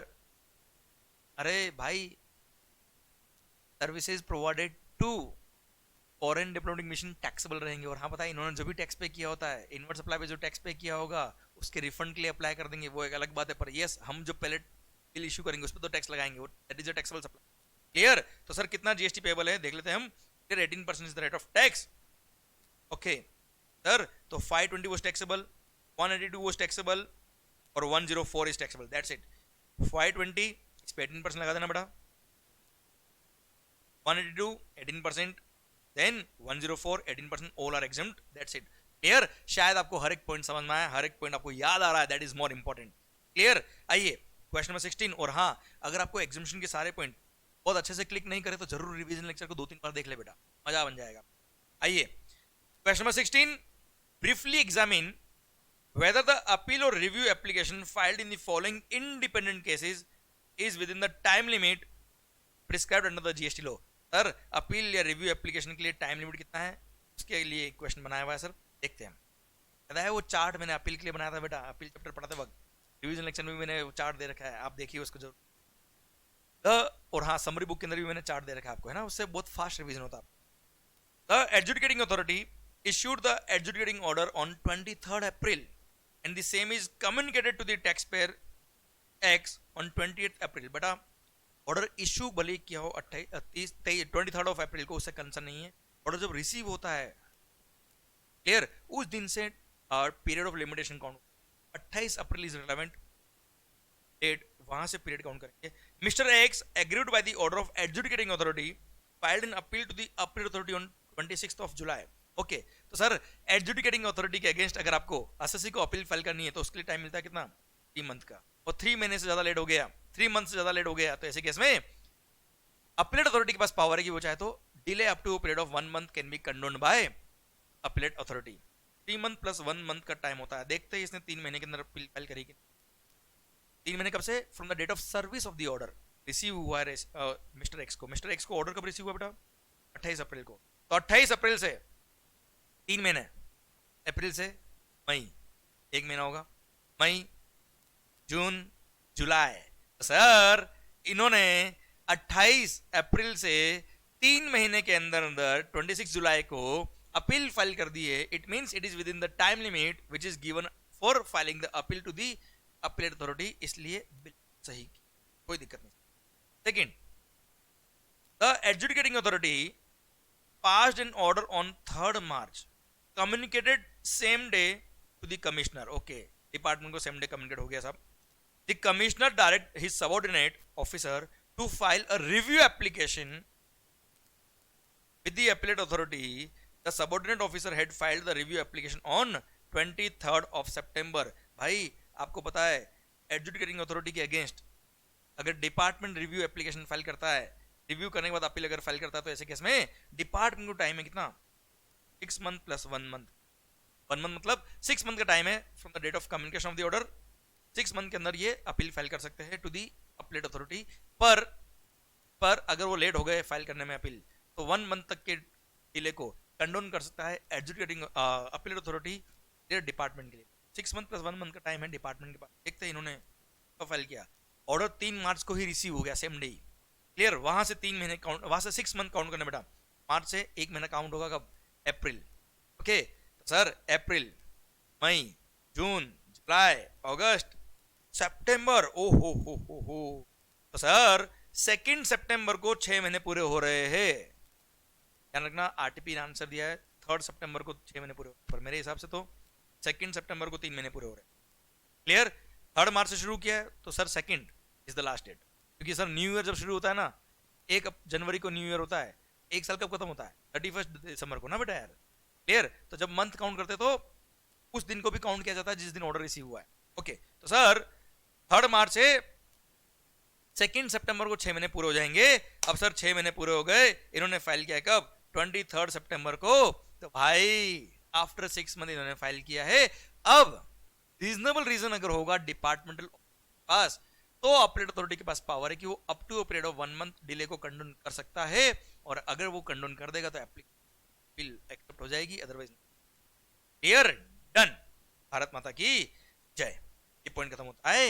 अब आइए सरकार, question number 17, determine the place of supply in the following independent cases. इसमें लगभग चैप्टर नंबर 8 के बहुत सारे पॉइंट रिवाइज हो जाएंगे। आइए, मिस्टर साहूकार, पता है बेटा जितने भी क्वेश्चन आप पढ़ रहे हो बड़े इजी, पर इजी का भी जब आपको आते हैं। मिस्टर साहूकार, new Delhi, boards the new Delhi Kolkata train eight New Delhi. अच्छा, ट्रेन में चढ़ रहा था भाई, बोर्डिंग कर रहा है। Mister Sahukar sells the goods taken on board by him at New Delhi in the train at Jaipur during the journey. Okay भाई, ट्रेन के अंदर गुड्स बेचता है, और आपको पता है ऑन बोर्ड अगर आप कोई गुड्स बेच रहे हो, ऑन बोर्ड अगर आप कोई गुड्स बेच रहे हो, तो ऐसे केस में sir place of supply will be the place where the goods were taken on board. जिस टाइम जिस प्लेस पर उन गुड्स को आपने बोर्डिंग कराया था, गुड्स का बोर्डिंग कहां से हुआ था बेटा? दिल्ली से हुआ, है ना? कि वो दिल्ली से बोर्डिंग किया था उसने अलोंग विद द गुड्स जो उसको बेचना है ट्रेन के अंदर। अब उसने रास्ते में कहां बेचा उसे कंसर्न नहीं है। तो the place from where the goods were taken on board is the place of supply as per section number 10 subsection 1 clause number E. इसलिए ऐसे केस में New Delhi is the place of supply. आइए second, Vidyut Private Limited imports electric food processor from China for its kitchen stores in Noida, Uttar Pradesh. विद्युत Private limited is registered in Uttar Pradesh. Sir recipient ने goods import किया है, और आपको पता है section number 11 में लिखा है क्या? इंपोर्ट ऑफ गुड्स के केस में सर रेसिपिएंट का location is the place of supply, और रेसिपिएंट रजिस्टर्ड का उत्तर प्रदेश, तो sir Noida Uttar Pradesh is the place of supply. Third पे आइए, मिस्टर आत्माराम, देखो एक बात लगा आत्मनिर्भर सर आजकल तो वो दिमाग में चलता है ना, न्यूज में देखते हैं आत्मनिर्भर भारत, आत्मनिर्भर भारत। बिल्कुल आप और हम आत्मनिर्भर हो जाएंगे जल्दी से, पढ़ेंगे तो अच्छे से। आइए, Mr Atmaram, okay, a manager in the bank is transferred from Bareilly Uttar Pradesh to Bhopal Madhya Pradesh. Bareilly से भोपाल इसका ट्रांसफर हो गया। Mr Atmaram's family is station in Kanpur Uttar Pradesh, Kanpur में रहते हैं बेटा ये। He hires Gokul Carriers of Lucknow, Uttar Pradesh, which is registered in Uttar Pradesh, to transport his household goods from Kanpur to Bhopal. Sir, Uttar Pradesh Bareilly में इनकी जॉब थी, जो ट्रांसफर हो गई कहाँ? भोपाल मध्य प्रदेश में। ये रहते थे कहाँ पर? कानपुर उत्तर प्रदेश में, इनकी फैमिली के साथ में। फैमिली रहती थी कानपुर में, अब शिफ्ट हो रहे कहाँ? भोपाल। तो घर का सामान भी ले गए साहब। उसके लिए इन्होंने गोकुल कैरियर्स ऑफ लखनऊ उत्तर प्रदेश को हायर किया। क्या हमारा गुड्स कानपुर से उठा के भोपाल ले आना है। अब साहब बताइए प्लेस ऑफ सप्लाई क्या होगा? सिंस मिस्टर आत्माराम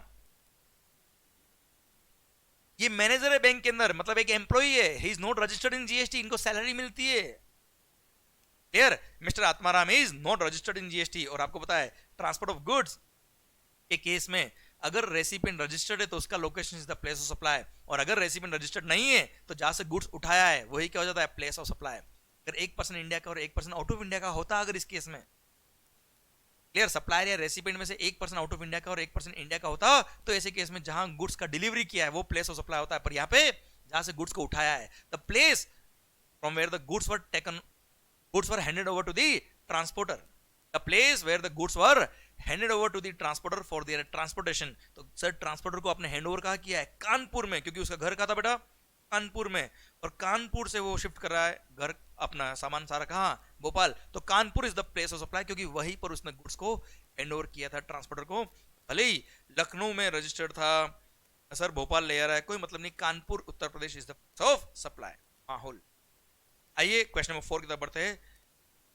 भोलूनाथ, जय हो। Bholnath, a resident of New Delhi, opens his saving account in New Delhi branch of West Bank after undergoing the KYC process. Okay, KYC पूरा कर दिया, मतलब अपने एड्रेस प्रूफ वगैरह सब कुछ दे दिया बैंक को, और दिल्ली ब्रांच के अंदर इन्होंने अपना bank account, he goes to Amritsar for some official work, कोई काम के लिए अमृतसर गए भैया, and withdraws money from the Best Bank's ATM in Amritsar, thereby crossing his limit of free ATM withdrawals. Okay, sir कुल मिला के बैंक ने एटीएम विड्रॉल्स के लिए चार्जेस ले लिए हमारे भोलूनाथ भाई से। अब साहब इन्होंने विड्रॉ का किया अमृतसर में। अब sir banking and other financial services, banking and other financial services case में अगर रेसिपिएंट का लोकेशन ऑन रिकॉर्ड है तो वही प्लेस ऑफ सप्लाई होता है, और अगर रेसिपिएंट का एड्रेस ऑन रिकॉर्ड नहीं होता है तो ऐसे केस में सप्लायर का location is the place of supply. Question यहाँ पे दे दिया बेटा, क्या केवाईसी कर लिया है, नो योर कस्टमर प्रोसेस कर लिया है, मतलब उसके सारे डॉक्यूमेंट्स बैंक के पास है, मतलब बैंक को पता है उसका लोकेशन क्या है। और सर जब बैंक को पता है उसका लोकेशन क्या, तो बैंक तो ऐसे केस में रेसिपिएंट का location is the place of supply, और रेसिपिएंट का लोकेशन क्या है बेटा, रेसिडेंट ऑफ न्यू दिल्ली है ना। तो Delhi is the place of supply, new Delhi is the place of supply in this. Fifth, mister चकमक, मिस्टर चकमक and architect new Delhi enters into a contract with Mr. Jishan of New York to provide professional services। New York का है बेटा, supplier India का है, recipient out of India का है, section 13 लगेगा। Clear? Professional services in respect of immovable properties of mister Zeeshan located in Pune New York. ओहो हो, तो पहली बात तो ये सेक्शन 13 लगेगा बेटा। 13 बोलता है services in relation to immovable property, section 13 subsection 3, जहां पर वो इमूवेबल प्रॉपर्टी लोकेटेड है या इंटेंडेड टू बी लोकेटेड है वही क्या हो जाएगा, प्लेस ऑफ सप्लाई। पर अगर if the property is located in more than one location, clear, including one in India, one in taxable territory, section number 13 subsection 6 बोलता है क्या, अगर सर्विसेज सबसेक्शन 3, 4 या 5 वाली services more than one territory में provide करिए, including one in Indian territory या taxable territory, तो ऐसे केस में taxable territory is the place of supply for the entire value. तो यहां पर पुणे और न्यूयॉर्क दोनों के लिए प्लेस ऑफ सप्लाई पुणे माना जाएगा इस पर section number 13 subsection 3 and section number 13 subsection 6। Clear? दोनों को साथ में पढ़ के आंसर आ रहा है क्या, Pune, Pune is the place of supply. माहौल जबरदस्त। इसी के साथ क्वेश्चन खत्म होता है। अब आइए बच्चों पढ़ते हैं क्वेश्चन नंबर 18 की तरफ। परिधि limited is a registered manufacturer engaged in taxable supply of goods. Okay, Paridhi Limited purchased the following goods during the month of January and provided the following information. January month में purchase किया following goods और information provide. Okay sir, अपने एक बार देख लेते हैं कि में आखिर सर इस क्वेश्चन में मतलब हाँ बेटा क्या निकालना है तो अपने अभी पता नहीं सर, बहुत अच्छी जिंदगी जिएंगे हम सब लोग अगर पॉजिटिव रहे और मस्त रहे माहौल के साथ शानदार तरह से। ओके पढ़ लो। Determine the amount of ITC available to Paridhi limited while filing GST 3B for the month of January by giving necessary explanation for treatment to various items as per the provisions of CGST Act. You may assume that all necessary conditions for availing the ITC have been complied with by the परिधि। कुल मिला के जनवरी month में कितना ITC ले सकती है? ले सकती नहीं, मतलब कंपनी की बात है, परिधि नाम पे मत जाओ, परिधि लिमिटेड है बेटा, यार नहीं है। ओके सर, capital goods और आईटीसी में तो माहिर है भाई. Capital goods purchased on which depreciation has been taken on full value including ITC, including input tax thereon. ओ भाई, सेक्शन नंबर 16 सब सेक्शन 3 क्या बोलता है? कैपिटल गुड्स पे जो जीएसटी पे किया है, अगर उस पोर्शन जीएसटी पोर्शन का भी डेप्रिसिएशन ले लिया तो भाई अब आपको आईटीसी नहीं. Second, goods purchase from Rupesh enterprises. Goods purchased from Rupesh Enterprises. Rupesh Enterprises sent the invoice in the month of January. Okay.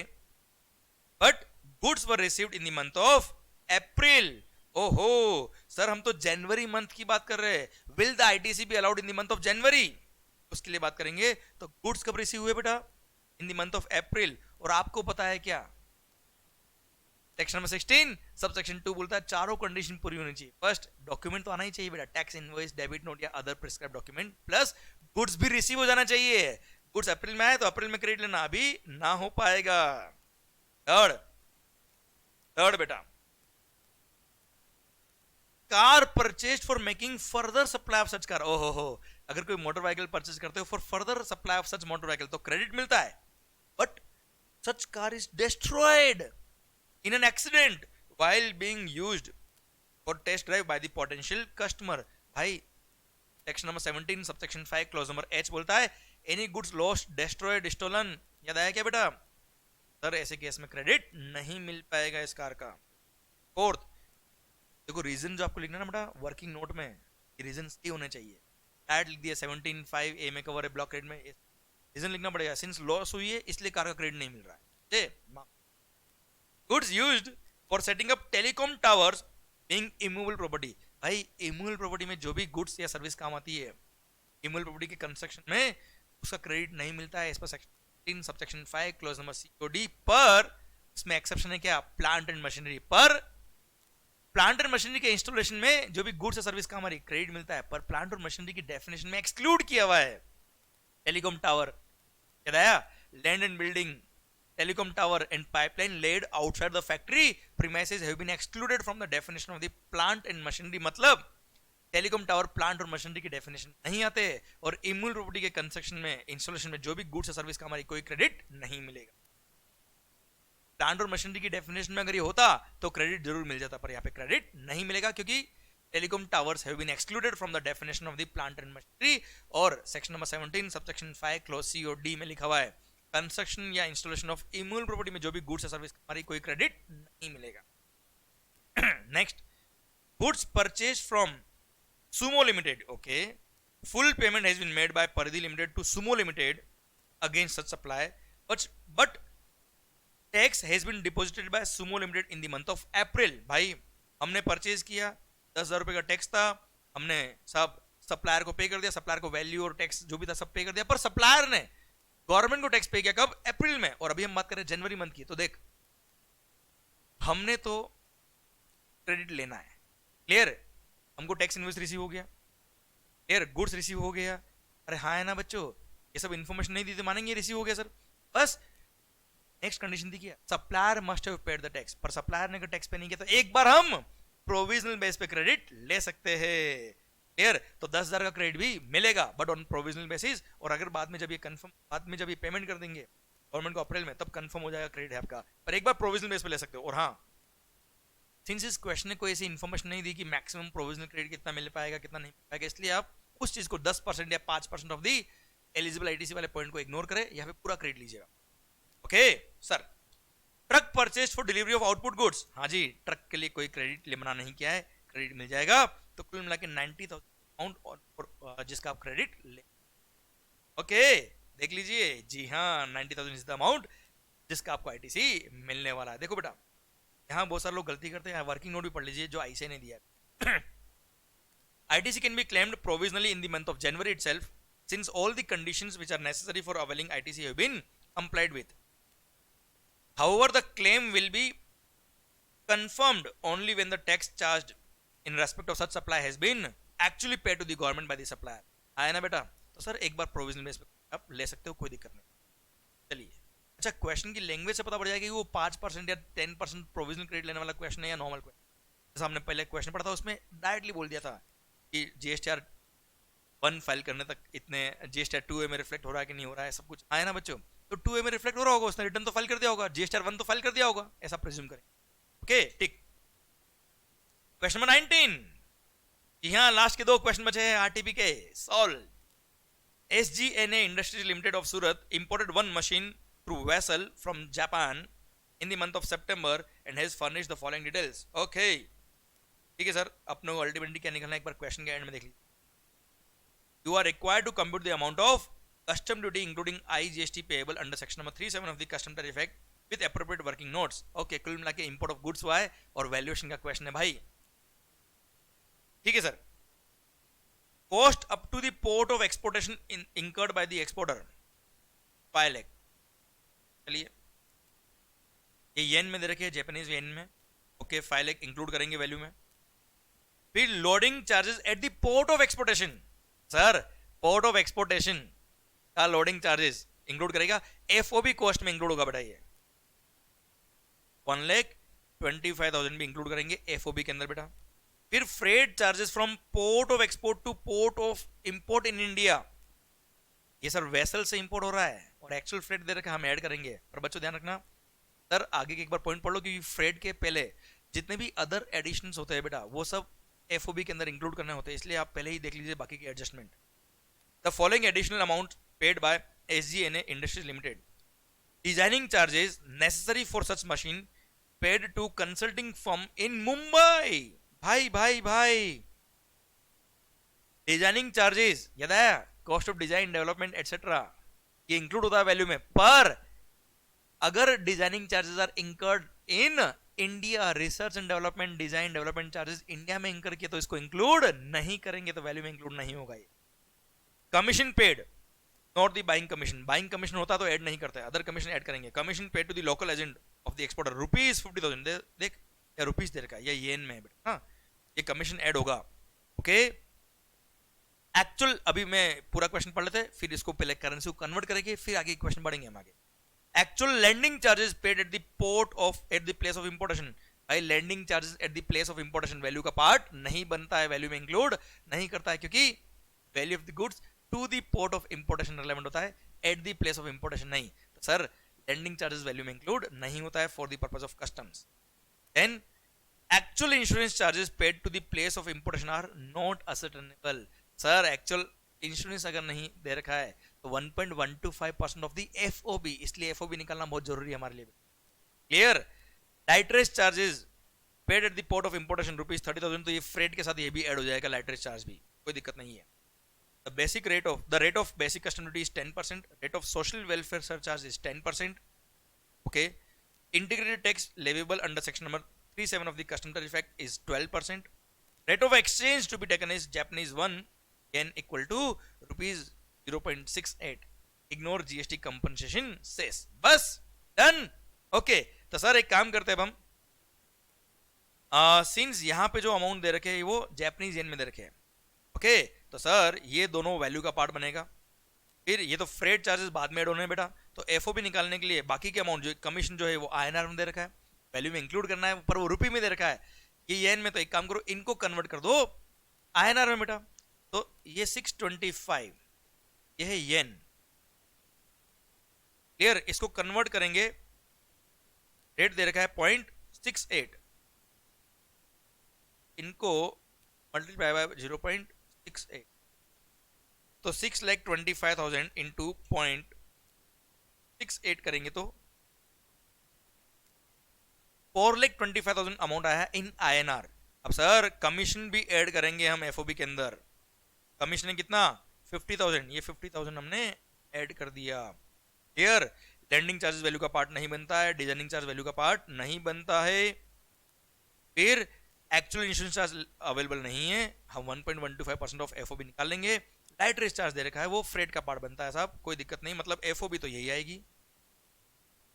तो 425 प्लस 50 कितना हो गया 475,000 is the what FOB in INR. अब इसका insurance 1.125% of FOB,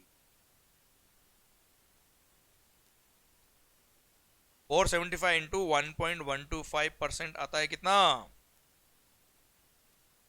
5343.75. Okay, add कर दीजिए 480343.75. Okay sir, ये आ गया आपका इंश्योरेंस का अमाउंट ऐड किया. अच्छा पहले तो आप भाई फ्रेट भी तो ऐड करेंगे. फ्रेट, ये फ्रूट नहीं है, फ्रेट है. फ्रेट कितना है सर? फ्रेट चार्जेस दे रखे वेसल से है बेटा, एक्चुअल ना वेसल से दिया है, एक्चुअल दे रखा तो एक्चुअल ऐड करेंगे. Freight charges from port of export to the port of import in India is 50,000 yen. ये है 50,000 येन में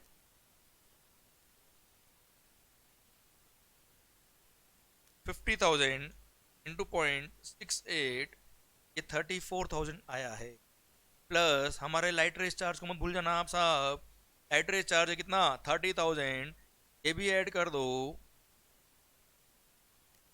ये भी फ्रेट का पार्ट ही बेटा. क्लियर? अब निकालिए 475,000 plus 5343.75 plus 34,000 plus 30,000 comes to 544.343.75. आप चाहे तो यही पे इसको राउंड ऑफ कर दो, ये आपकी CIF वैल्यू आ गई, कोल्ड असेसेबल वैल्यू. और कुछ ऐड करने के बाकी नहीं है सर. इसको राउंड ऑफ करेंगे तो 544,344, ये CIF आ गया बेटा. क्लियर? अब amount of tax, basic custom duty 10%, ECD 10%, कितना होता है?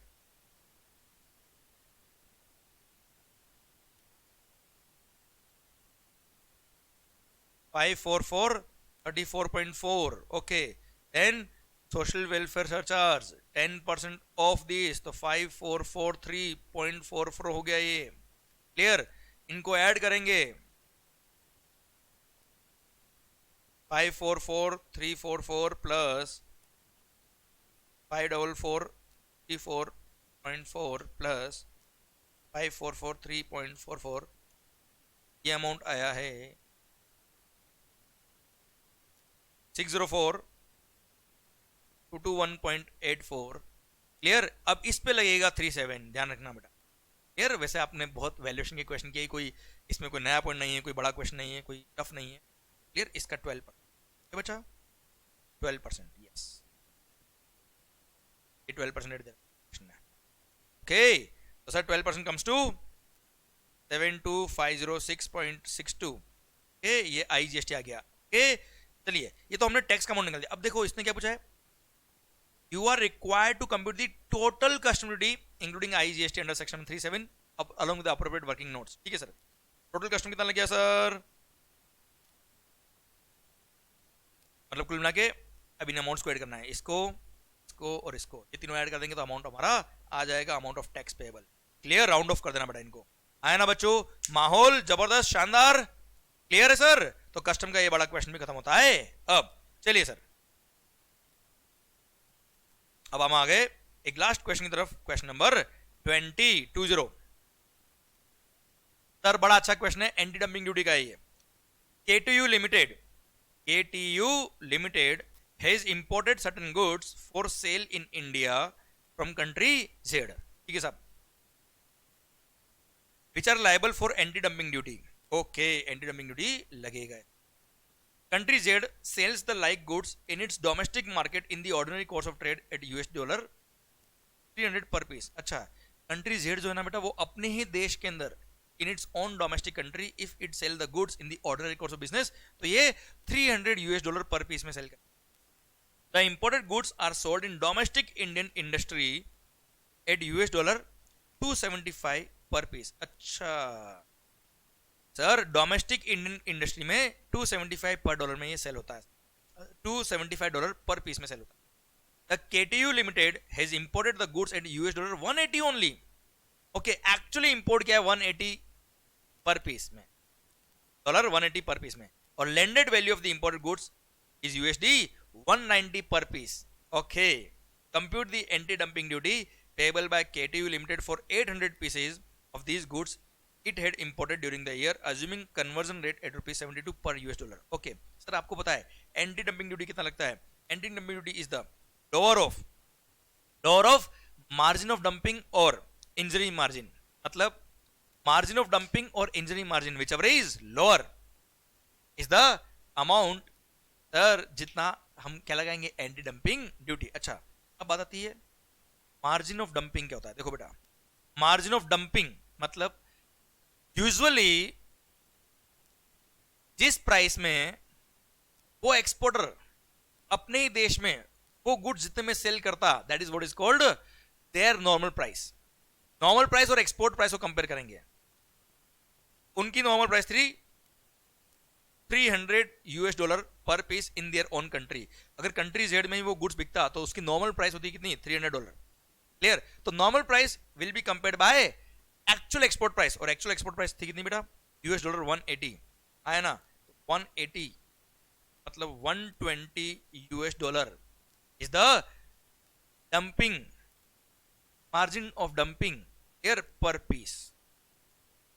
मार्जिन ऑफ डंपिंग क्या होता है बेटा, वो एक्सपोर्टर अपनी कंट्री में कितने में बेच रहा है और इंडिया में कितने में बेच रहा है, मतलब उतना डंपिंग मार्जिन होंगे ना बेटा एक तरह से, normal price as compared to export price.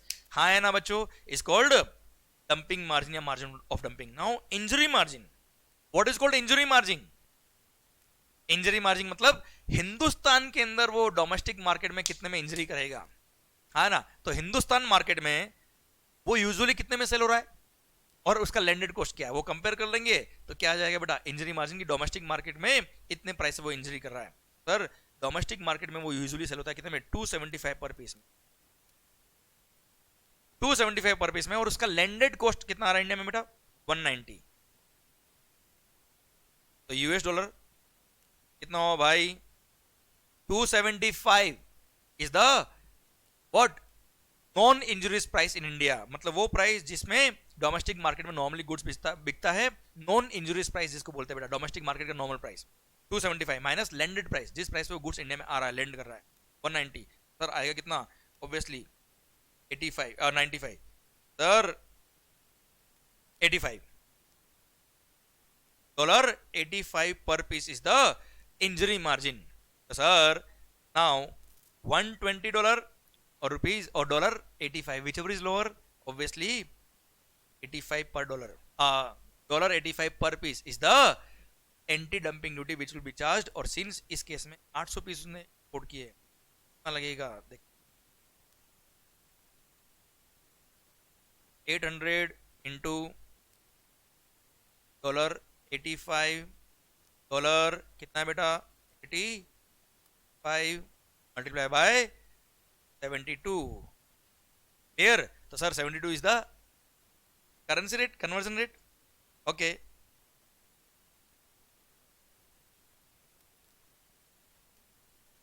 Sir 4896 rupees, okay, this is the amount which will be charged as anti-dumping duty in this case, 48,90,000। clear, done। I hope question समझ में आए, I hope आपको सारे question RTP के easy लगे। अच्छा ध्यान रखना, आपने अगर नोटिस किया हो बेटा, तो कई सारे वो छोटे छोटे पॉइंट्स जो कई बार हम रिवीजन में या पढ़ते वक्त इग्नोर करते हैं, उन पे बहुत ज्यादा ध्यान नहीं देते, वो सब यहाँ पे एग्जाम्स के अंदर बहुत बड़ा रोल प्ले करते हैं। इसलिए बच्चों आप ध्यान रखिए, जो भी टॉपिक आप पढ़ रहे हो, जो भी सब्जेक्ट आप पढ़ रहे हो, कोई भी चैप्टर आप पढ़ रहे हो, तो उसके जो छोटे छोटे पॉइंट होते हैं, जैसे टेलीकॉम टावर प्लांट और मशीनरी की डेफिनेशन में आता है कि नहीं आता है, बहुत सारे लोग इस पर ध्यान नहीं। क्लियर, वैसे हमने लेक्चर के अंदर बहुत डिटेल में बात करी और एक एक पॉइंट को बहुत कॉन्सेप्ट के साथ, इसके रीजन के साथ मैंने बताया था बेटा। भारतीय एयरटेल का जजमेंट था बेटा, जब सर्विस टेक एक्साइज हुआ करता था, सैंडविच क्रेडिट बना गया था वहाँ पे बॉम्बे हाईकोर्ट ने, उसकी वजह से प्लांट और मशीनरी की डेफिनेशन से टेलीकॉम टावर को ही हटा दिया। तो इस तरह के लॉजिक मैंने हर टॉपिक में दिया आपको क्लास के अंदर, लेक्चर के अंदर। पर हाँ, आप लोग रिवीजन के टाइम पे हर इस छोटे छोटे पॉइंट का ध्यान रखें। क्लियर, क्योंकि छोटे छोटे पॉइंट से ही क्वेश्चन के आंसर में बहुत बड़ा इफेक्ट आ जाता है और अल्टीमेटली आंसर हमारा गलत होने के चांस होते हैं अगर वो छोटे छोटे पॉइंट का हमने ध्यान नहीं रखा। क्लियर, अदरवाइज आई होप आपको पूरा आरटीपी मजा आया होगा, सॉल्व करने में आपका कॉन्फिडेंस बढ़ा होगा, and I want you all to practice all the questions at your end, क्योंकि वो सबसे ज्यादा जरूरी है। ये आरटीपी तो क्या है, जस्ट चेक करना आपका कॉन्फिडेंस कि कितना आपने पढ़ा और कितना आपको याद हो पा रहा है और कहाँ आप गलती कर रहे हो। अच्छा, अगर आप कहीं गलती कर रहे हो तो उसको कहाँ और कैसे इंप्रूव करना, ये चेक करने के लिए आरटीपीज वगैरह काम आती है बेटा। Okay, so all the very best, take care. और हाँ, एक बात और, आईसीएआई ने जो एडिशनल एमसीक्यूज की बुकलेट इश्यू करी थी, बता देता हूं मैं आपको, सारे एमसीक्यूज जो ऑलरेडी हमारी क्वेश्चनर बुक थी, पहला वाला एडिशन, उसमें भी कवर है। कोई एमसीक्यू नया नहीं है बेटा, केवल केस स्टडी बेस्ड एमसीक्यूज जो नए दिए वो हमें पढ़ने रहेंगे, वो उसका हम सॉल्यूशन देंगे आपको डेफिनेटली। पर बाकी सारे एमसीक्यूज ऑलरेडी अपने क्वेश्चनर बुक में कवर है। अगर आपने वो क्वेश्चनर बुक ऑलरेडी पढ़ रखा है या आपके पास पुराना क्वेश्चनर भी है, don't worry, no need to worry, सारे क्वेश्चन ऑलरेडी कवर्ड है। क्योंकि आपको पता है अपने क्वेश्चनर बुक के अंदर सारे आरटीपीज, सारे एमटीपीज, पास्ट एग्जाम क्वेश्चंस, आईसीआई के एडिशनल क्वेश्चन, सब कुछ कवर है, इसलिए नो नीड टू वरी। अच्छे से पढ़ाई करें, all the very best, take care, love you all. बस माहौल बनाते रहिए, हाँ खुश रहिए, और खुश होकर पढ़िए, दिल से पढ़िए, अननेसेसरी सोशल मीडिया की रूमर्स पे मत जाइए। अपना काम है पढ़ना, पॉजिटिव डायरेक्शन में आगे बढ़ना, बढ़ते रहिए। All the best, take care, love you.